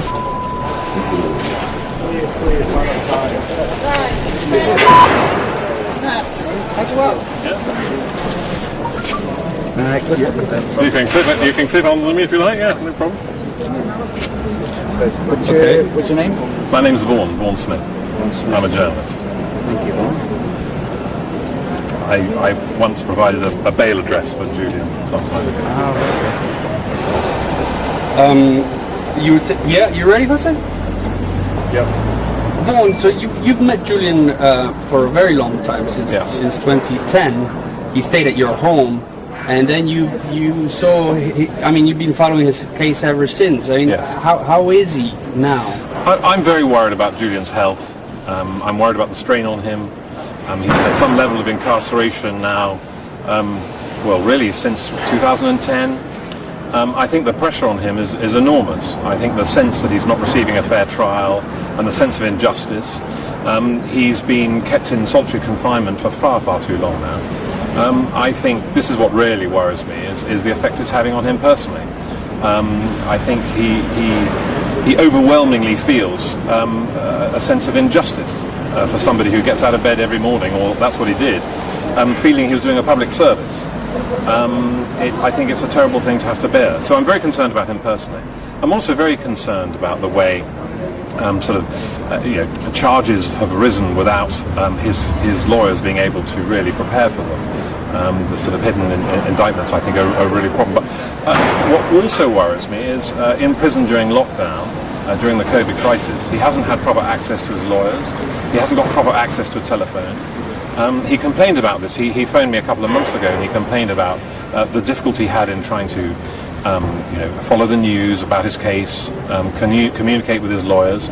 And of course that goes back to the way a Spanish contractor was actually spying on him and his lawyers in the Ecuadorian embassy. So there seem to me to be so many irregularities with the way these things are conducted that you do have to wonder whether there's one rule for Julian and people who challenge governments to the extent he has, and another rule for ourselves. And I think that's a fundamental flaw in the way we all believe our justice system should be run.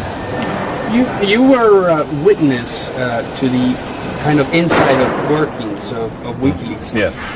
Are you worried as a journalist about the precedent that is being set with this case? Oh, absolutely. I think too few journalists have woken up to the fact that this really is the sort of freedom of speech. It is the case of our times, relating to the ability of journalists to report on things that governments don't want us to hear. And if our job is to try and hold power to account, if Julian is sent to America, then the implications for newspapers and other journalists are actually immense. It's terrifying. Thank you very much, Glenn.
Okay, Kristin, what happened today in court?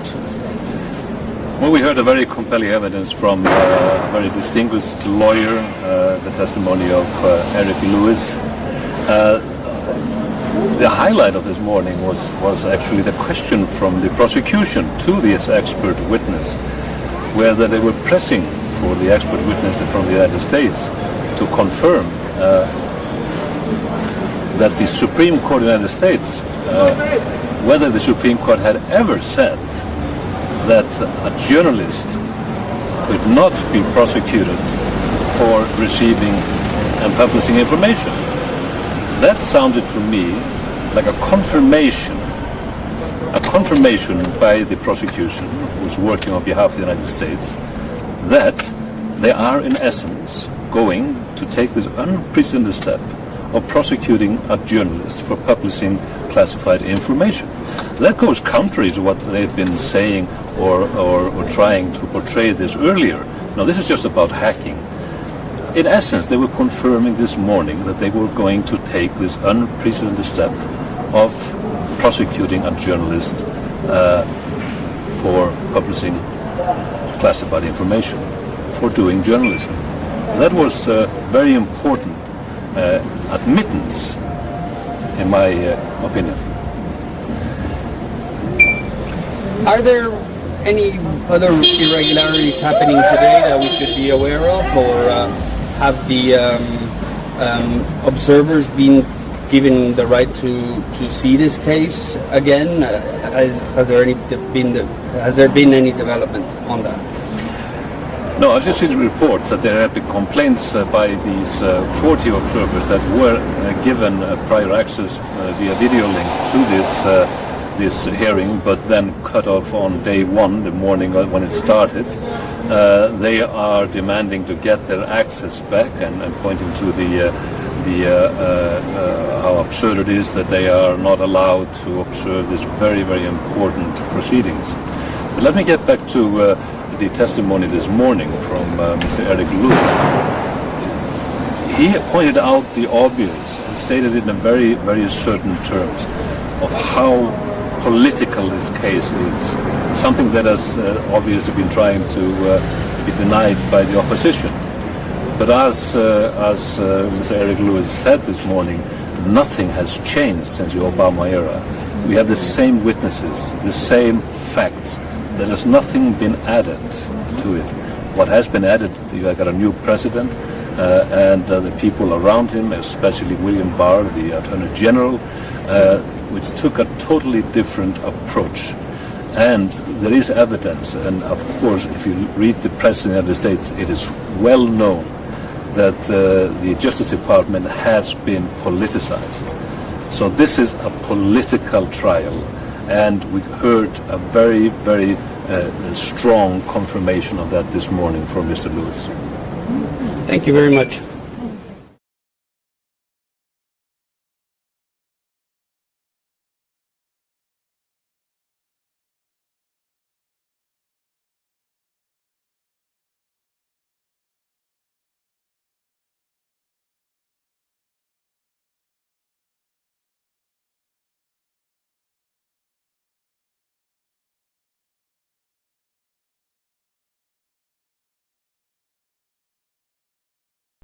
The witnesses will be heard in public. It will be reported by the press. If the prosecution had had their way, the press would have had to pile through pages and pages of written evidence even to hear what the witnesses were saying. So that at least was at least a half good decision.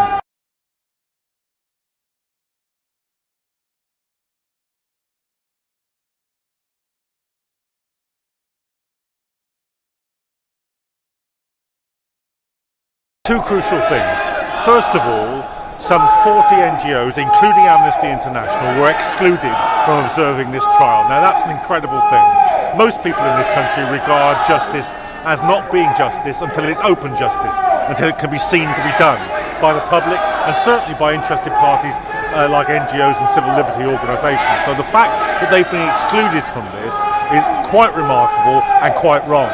The second thing that we learned is that the judge is going to allow the United States to introduce new material in the so-called second superseding indictment, and that will be considered by the court, despite the fact that, as the defence said, they've had no real time to consider this, no real attempt to assess it, and no ability to provide a defence against these new allegations in the court. So it was a bad day for justice this morning. The judge made a bad ruling on the inclusion of NGOs as observers and a bad ruling about allowing late evidence to be introduced by the United States. What about the expert witnesses argument? Well, I mean, at least the judge did bat away the prosecution's attempt to say that the witnesses shouldn't be heard at all. She said, okay, they can't read out their full evidence, but they can make a 30-minute summary of their evidence. So at least, as the prosecution demanded, the witnesses will be heard in public. It will be reported by the press. If the prosecution had had their way, the press would have had to pile through pages and pages of written evidence even to hear what the witnesses were saying. So that at least was at least a half good decision.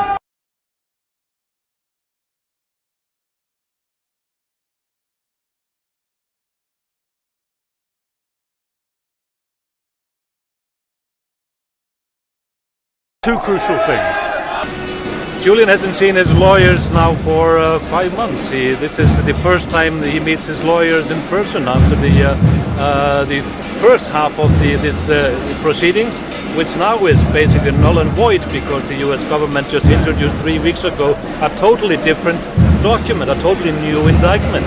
Only 3 weeks ago, 3 weeks before we commence here. And that led to them having to actually ask for a new extradition and throw in a new extradition request.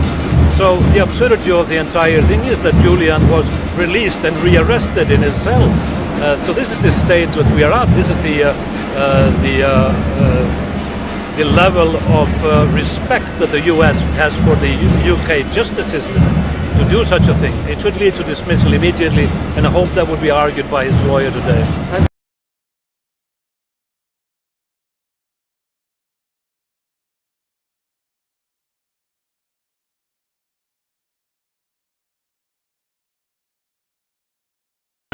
Julian will be coming from Belmarsh prison, which is an hour and a half's drive away.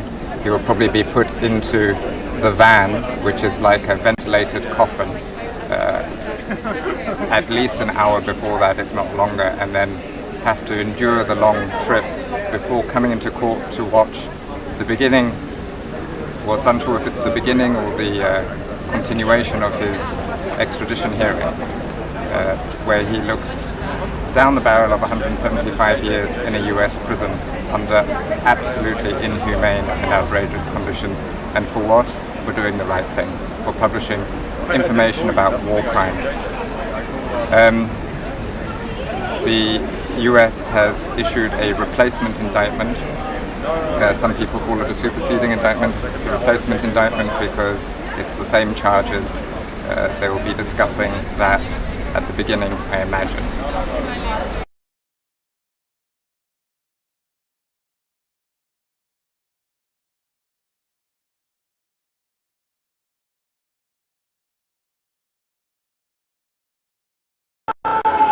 Well, what we see this morning is a continuation of the injustice that is in the entire proceedings in this case. we saw that the judge decided to limit the time that Julian's lawyers have with the witnesses they are presenting in the case. At the same time, they put no such limitations on the cross-examination by the United States. So a total imbalance, an outrageous one, just there. There was also a request to be thrown out the elements in the new indictment that was presented only a week ago. The new elements there are very serious allegations. And Julian's lawyers say, we need more time, and we have not had enough time to prepare for that. So they need to be thrown out. They have nothing to do with the 18 counts in the indictment. The magistrate would not consider it, and she ruled against it just before the lunch break. We also learned that now 40 members of NGOs who are going to observe these proceedings have now had their video link cut off. For some reason, I have no idea. So we are limiting public access to it and basically observation by human rights groups. So this is beginning to look like a trial happening in an authoritarian country somewhere. It should cause an outrage. It's not open justice at all.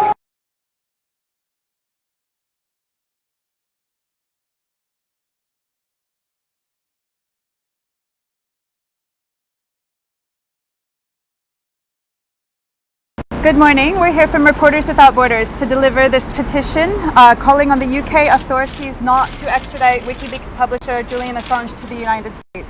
We've got more than 80,000 signatures so far, and the petition does remain open as long as the UK proceedings are continuing. So we're going to attempt to hand it over at the gate. We've been told that number 10 is not currently officially accepting petitions in light of running a reduced staff due to COVID. But we're hoping that they will still take it from us at the gate. And if not, we will send it to the Prime Minister in the post, because the UK authorities cannot ignore more than 80,000 people calling for this tragedy to be brought to an end.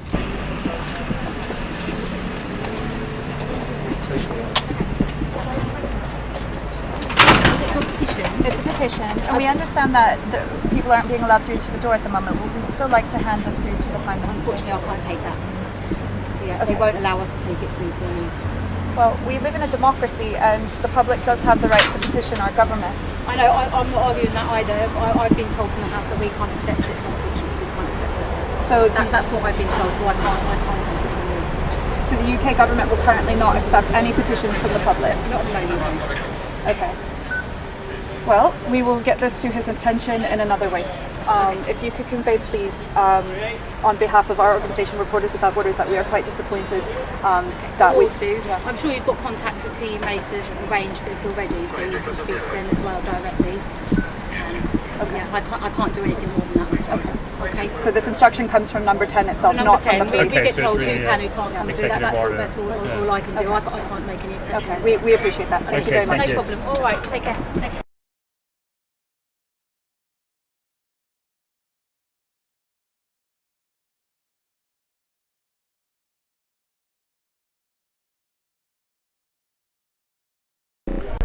Well, it was another day of disappointment here.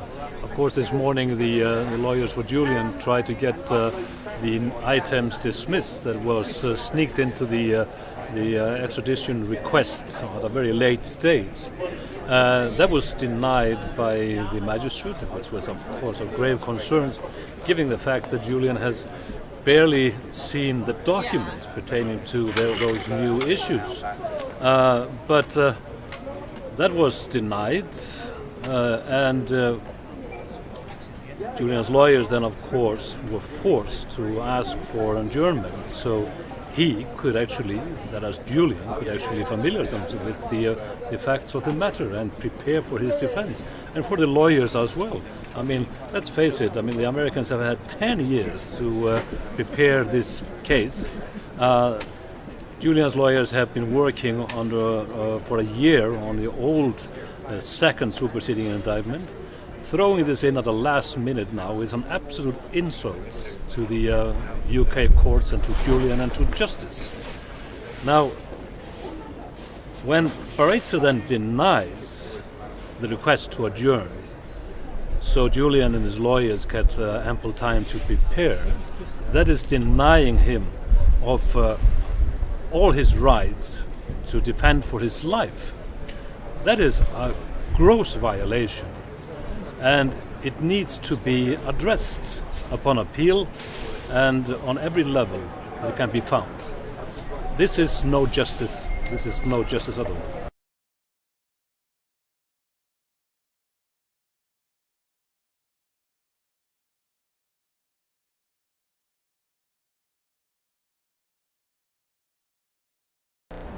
What happened today? We had one of the expert witnesses in court today, Professor Paul Rogers, who was giving his witness expert statement on if Julian's views are political and if his actions were done in a political manner.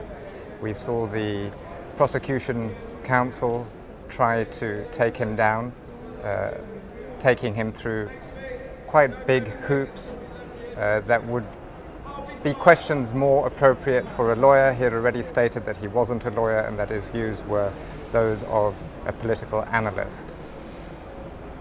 Okay, I did see the prosecution frustrated because he would kind of refuse to answer yes or no questions on hypothetical evidence that nobody's seen yet. Yeah, so he did a few hypothetical questions which are always difficult to answer. He would also put in extremely complex questions which necessitated complex answers, and the expert witness refused to give a yes or no answer, which is what he was looking for, in the hope of taking him down a line of questioning that suited the prosecution. He tried to trick him into saying that he had seen all the evidence, followed by, well, the evidence isn't public, and that's exactly the point. Why is the evidence for something as big as this not public? One last question. What was his conclusion as an expert in political science? Well, his conclusion is that the actions that have been taken by Julian were of a political nature, and this is a political prosecution. He concluded as well that there was a change between the Obama and the Trump administration. The prosecution tried to say, but the investigation was ongoing, so how can you say that? And he said, well, it comes down to the mere fact that there was no prosecution initiated under the Obama administration. He tried to take it one step further and say, but that was because Julian was in a state of not being able to be arrested, which is actually unfounded because one of the first charges was actually brought in when Julian was still in the embassy.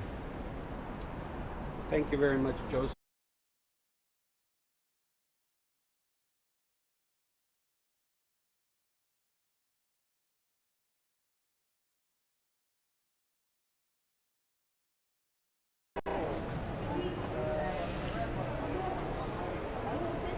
Okay, Clara, tú llevas años apoyando. We were going to do in English. Oh, sorry. Yes, you've been supporting Julian for years now. That's Tell right. me why. Well, I've been following WikiLeaks since 2008 when they started to do the releases, and obviously it did a big impression on me and my family, and since then we are having to stop, because it's very important. You have to be dedicated to the cause that this man has been abused by the powers that be. Why do you think that he's in prison right now? He's in prison because of what he's done for the world. With the journalism of WikiLeaks and Julian has shaken the world. And the powerful are... The powerful, obviously, the establishment are after him and after all the WikiLeaks, not just Julian. How do you find the strength? You were at the embassy almost every day. Well, luckily I could do it because I'm not working, I'm retired. I was very lucky, I retired quite early in those days. And I've always been an activist in human rights because my nationality is Chilean, and came to England because the abuses of human rights that a dictatorship did many years ago. And that was one of the things for me, because Pinochet, being the most atrocious human being, he did granted asylum to thousands of Chileans, and most of them were here. And when Julian went to the embassy, and I saw in the television, straight away I drove to the embassy, and we decided that we are going to be present there as long as he was there. And we promised, before they kidnapped Julian from the embassy, we already planned. It's not just me, it was many people from all over the world. They came to support us in the embassy, and we decided that we're going to follow him wherever he was. So we went, after that, the vigil started in Belmarsh with Kieran O'Reilly. He was there for months and months outside Belmarsh, and as well outside the Ecuadorian embassy. So you have to continue, because he's still in the same place. They've been abusing this man for many years, and the last 2 years in the embassy was hell for Julian Assange. The people in the embassy were not very kind, and as you know, they cut his television, he cut his visitors, and so it's outrageous. We were very angry when we were outside the embassy that these people around the world, they didn't support this cause. That is the right thing to do. What do you say to people? What would you like to say to people about Julian Assange? Well, I had the privilege to meet Julian, and quite a few of us. He invited us when he could to the embassy, and Julian, as the press put it, that is a terrible character. He's absolutely the opposite. He's the most humble and warm human being, and his intelligence, you name it, is absolutely is the best that the society could have. Sylvia, thank you very much for that.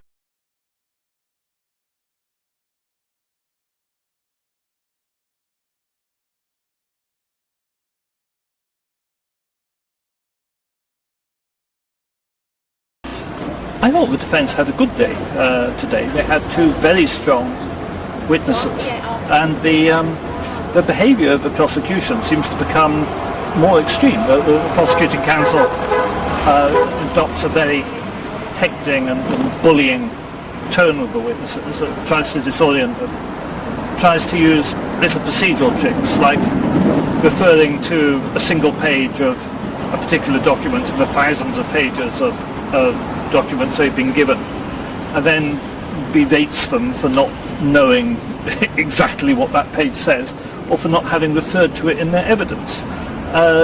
And of course, had they referred to every single page of supporting documentation in their evidence, their own evidence would have been thousands of pages long. So these are kind of tricks by the prosecution to disconcert the witnesses, and some witnesses we've seen have been disconcerted by these prosecutorial tricks. Today's witnesses, I thought, were very good, very assured, very calm, had full mastery of their brief, full mastery of the documentation, and two really strong points stuck out for me today. The first was the strong assertion that Julian Assange is being prosecuted for his political opinions, and that he is a man with a coherent political philosophy expressed in books and speeches over periods of years, and that it is his political views that the government of the United States really objects to. And the prosecution's attempts to shake that by arguing in essence that as his political views do not entail support for a particular political party, they're not political, I thought were very weak, and I don't think will have impressed the judge or the court, and certainly didn't impress anybody watching. The second point this afternoon was that the attack on WikiLeaks is a part of a wider attack on journalism, a wider attack on freedom of the media, and Mr. Timms put that over very, very well, and particularly expanded on the fact that the prosecution is just not telling the truth when it says that the charges are limited, that they don't include possession, they only include hacking, and they only include publication of names of informants. And I thought those arguments were disposed of very well. It was made very plain that these are much wider charges, that the charges in the indictment are much wider than the claims made by the Justice Department as to what those charges contain. And in fact, these charges would criminalise a wide range of journalistic activity. So I thought that also came across very well. There was much more. I mean, we heard an absolutely full day of evidence, so I could talk much more, but those are the 2 points that particularly came over strongly to me. A good day.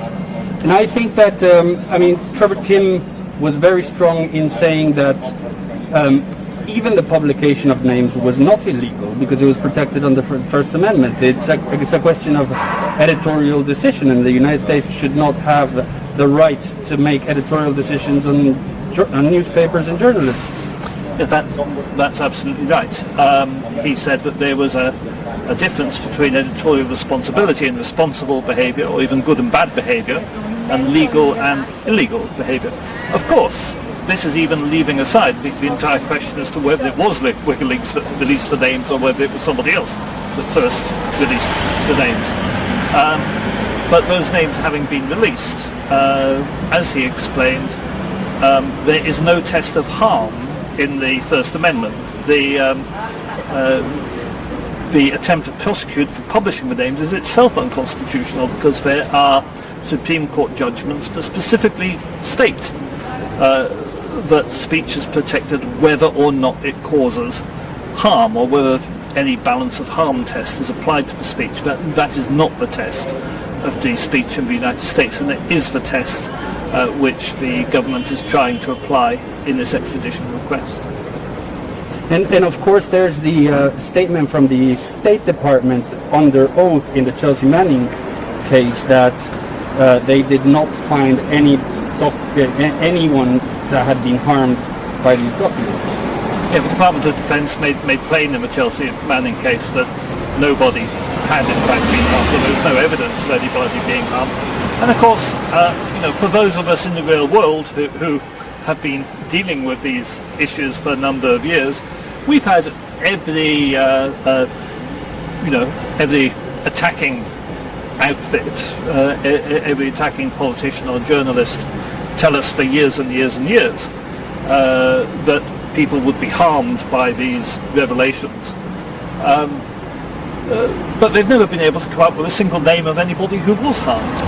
And do we really think that after all these years they wouldn't by now be able to point to actual victims if harm had occurred? Of course harm hadn't occurred.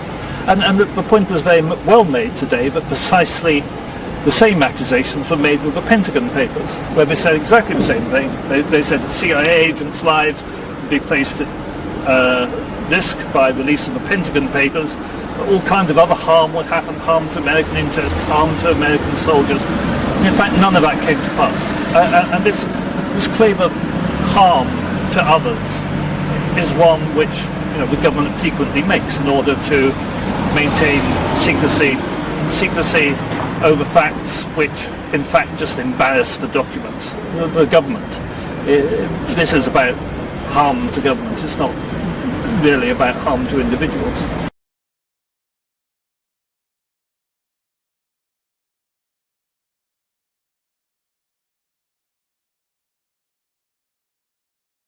We had Trevor Timm, Director of the Freedom of the Press Foundation. He spoke about the war on journalism. He spoke about how Trump had tweeted personally more than 2,200 times against the press. And he spoke about how unconstitutional this indictment was. He went so far as to say at one point in Congress, where they tried to criminalize what this indictment is trying to criminalize, the lawmakers of the country actually rejected the shield bill that they were trying to put through. Okay, so I want to get this out there. There's this bundle of 300 and something pages that's just been delivered to people. Lewis is blaming it on the prosecution, saying that all these papers were out in the public and they should have been given to them. But he just read an affidavit that was dated September the 2nd, and that the prosecution gave that information to the defense on Monday.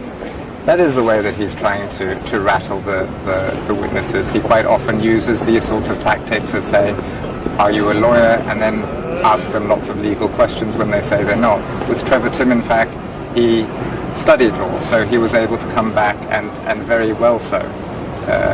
That is, it's a tactic, it looks like bullying. You get the impression that it's done for an external audience.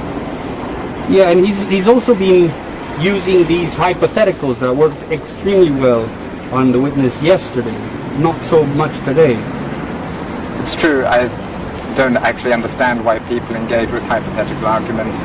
At the end of the day, a hypothetical argument won't carry much weight when it comes down to fact, but these are expert witnesses, they're not fact witnesses.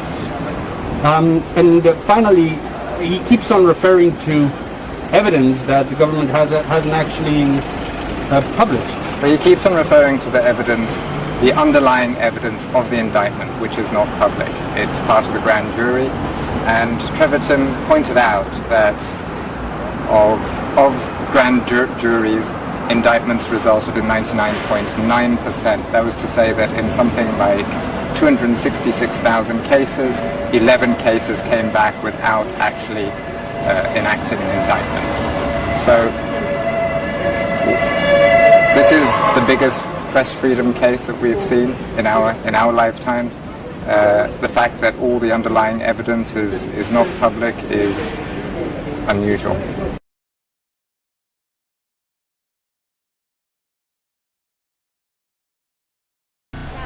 We had an interesting proceeding in the court this morning. It was extremely revealing to hear Clive Stafford Smith, the founder of Reprieve and the director for many years, to point out the overwhelming importance of the publications of WikiLeaks in his fight for justice for Guantanamo Bay inmates, for those who were tortured by the CIA and the American military, and those who were assassinated as part of the assassination program that was revealed in the WikiLeaks documents. Nothing of this is news to us. This is the reason why this was published in the first place. The public interest of having this exposed is overwhelming, and nobody should be in any doubt of the importance of us to know about these horrors. And it is, of course, very good to know that some of these documents have led to justice. Justice delayed, but it came in the end. And they're still working on that, still using the WikiLeaks document as a basis for the fight for justice. The opposition tried to derail Mr. Smith by saying that, well, in essence, Julian was not being indicted for anything but the cables and the documents that were naming names.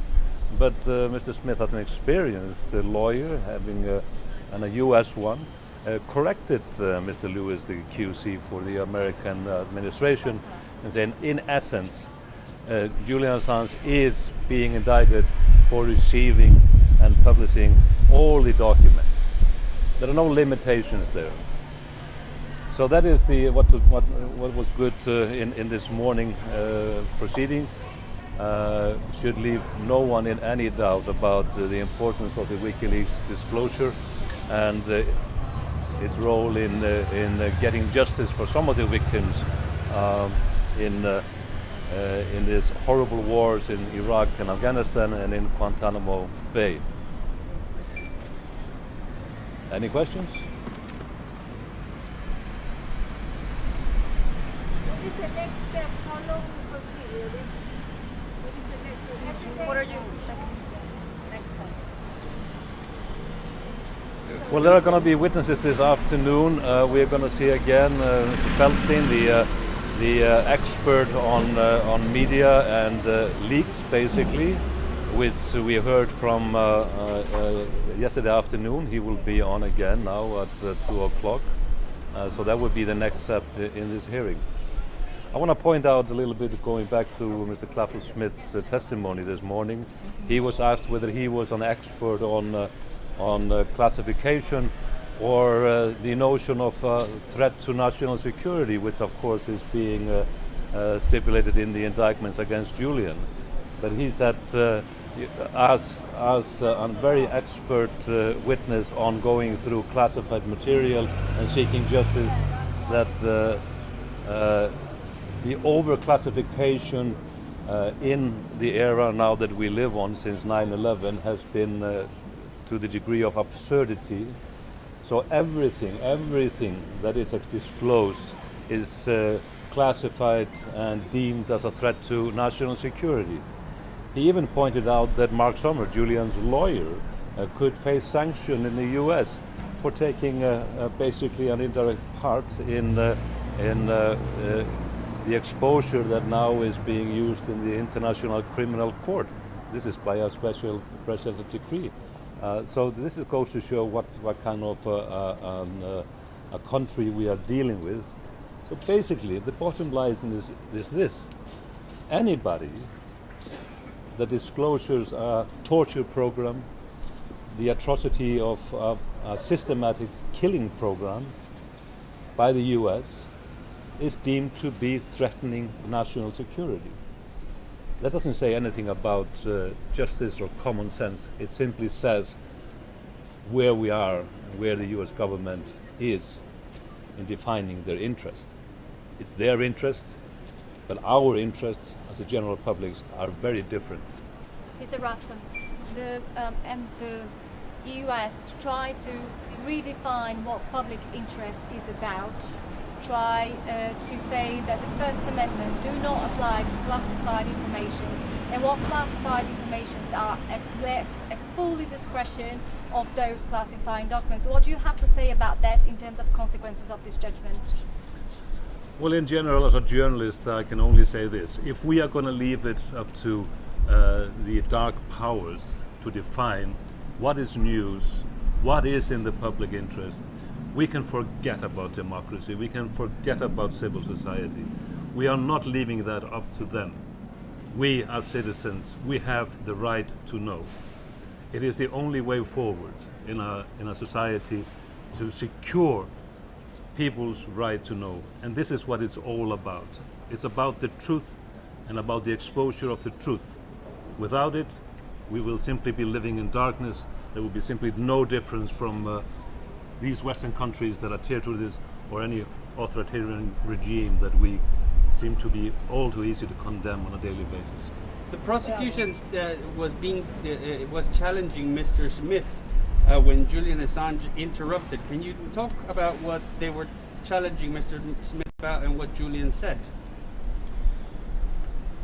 Well, the lawyer for the Americans was trying to claim that actually Julian was not indicted for the disclosure or the actually receiving all the set of documents, the cables, the military documents from Iraq and Afghanistan and the ones from Guantanamo Bay.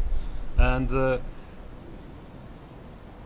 Julian was simply saying this is wrong.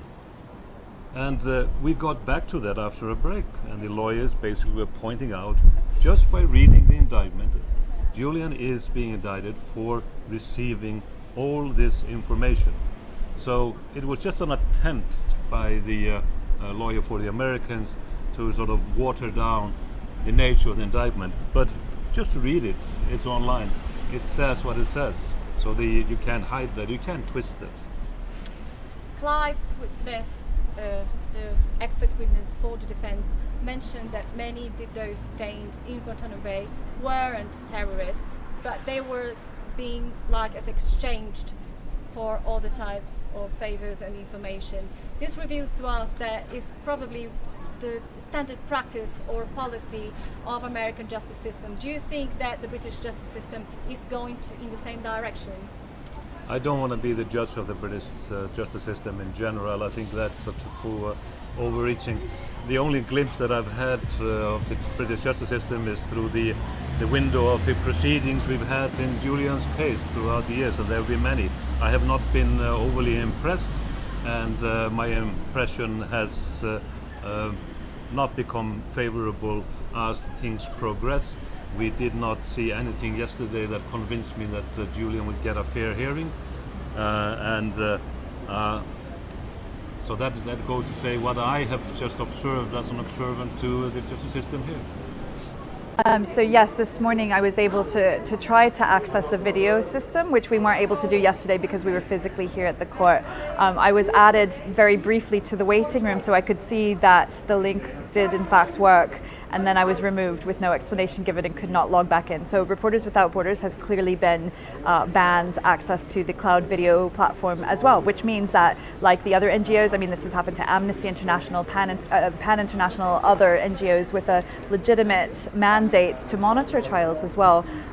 Clearly, this is the court signaling that we are not welcome, specifically in these proceedings. We're left to fight for these very few spaces in the public gallery, which should not be the case because the public also have the right to monitor this hearing, and this should be handled in a much different way, as it is in every other country where we attempt to monitor trials. So what happened today?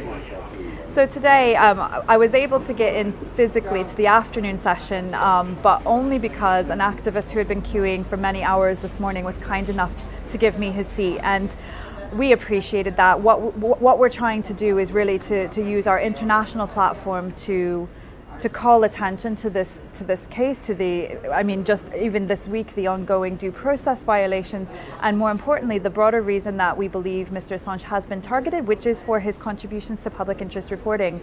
There was a really good comment today from Professor Feldstein in his testimony. He said, to criminalize news gathering, to criminalize publishing is to criminalize journalism itself, and that is what is at stake here. He also said that he believes that the US government's indictment here has the US news media square in its sight. So this is, yes, it's about Julian Assange, it's about the injustice here, and it is about his case, but it's also about journalism, it's also about press freedom. And so our persistence in trying to get into this trial is that's precisely why. It's the emblematic quality of this case. It's also trying to hold our own governments to account for their behaviors.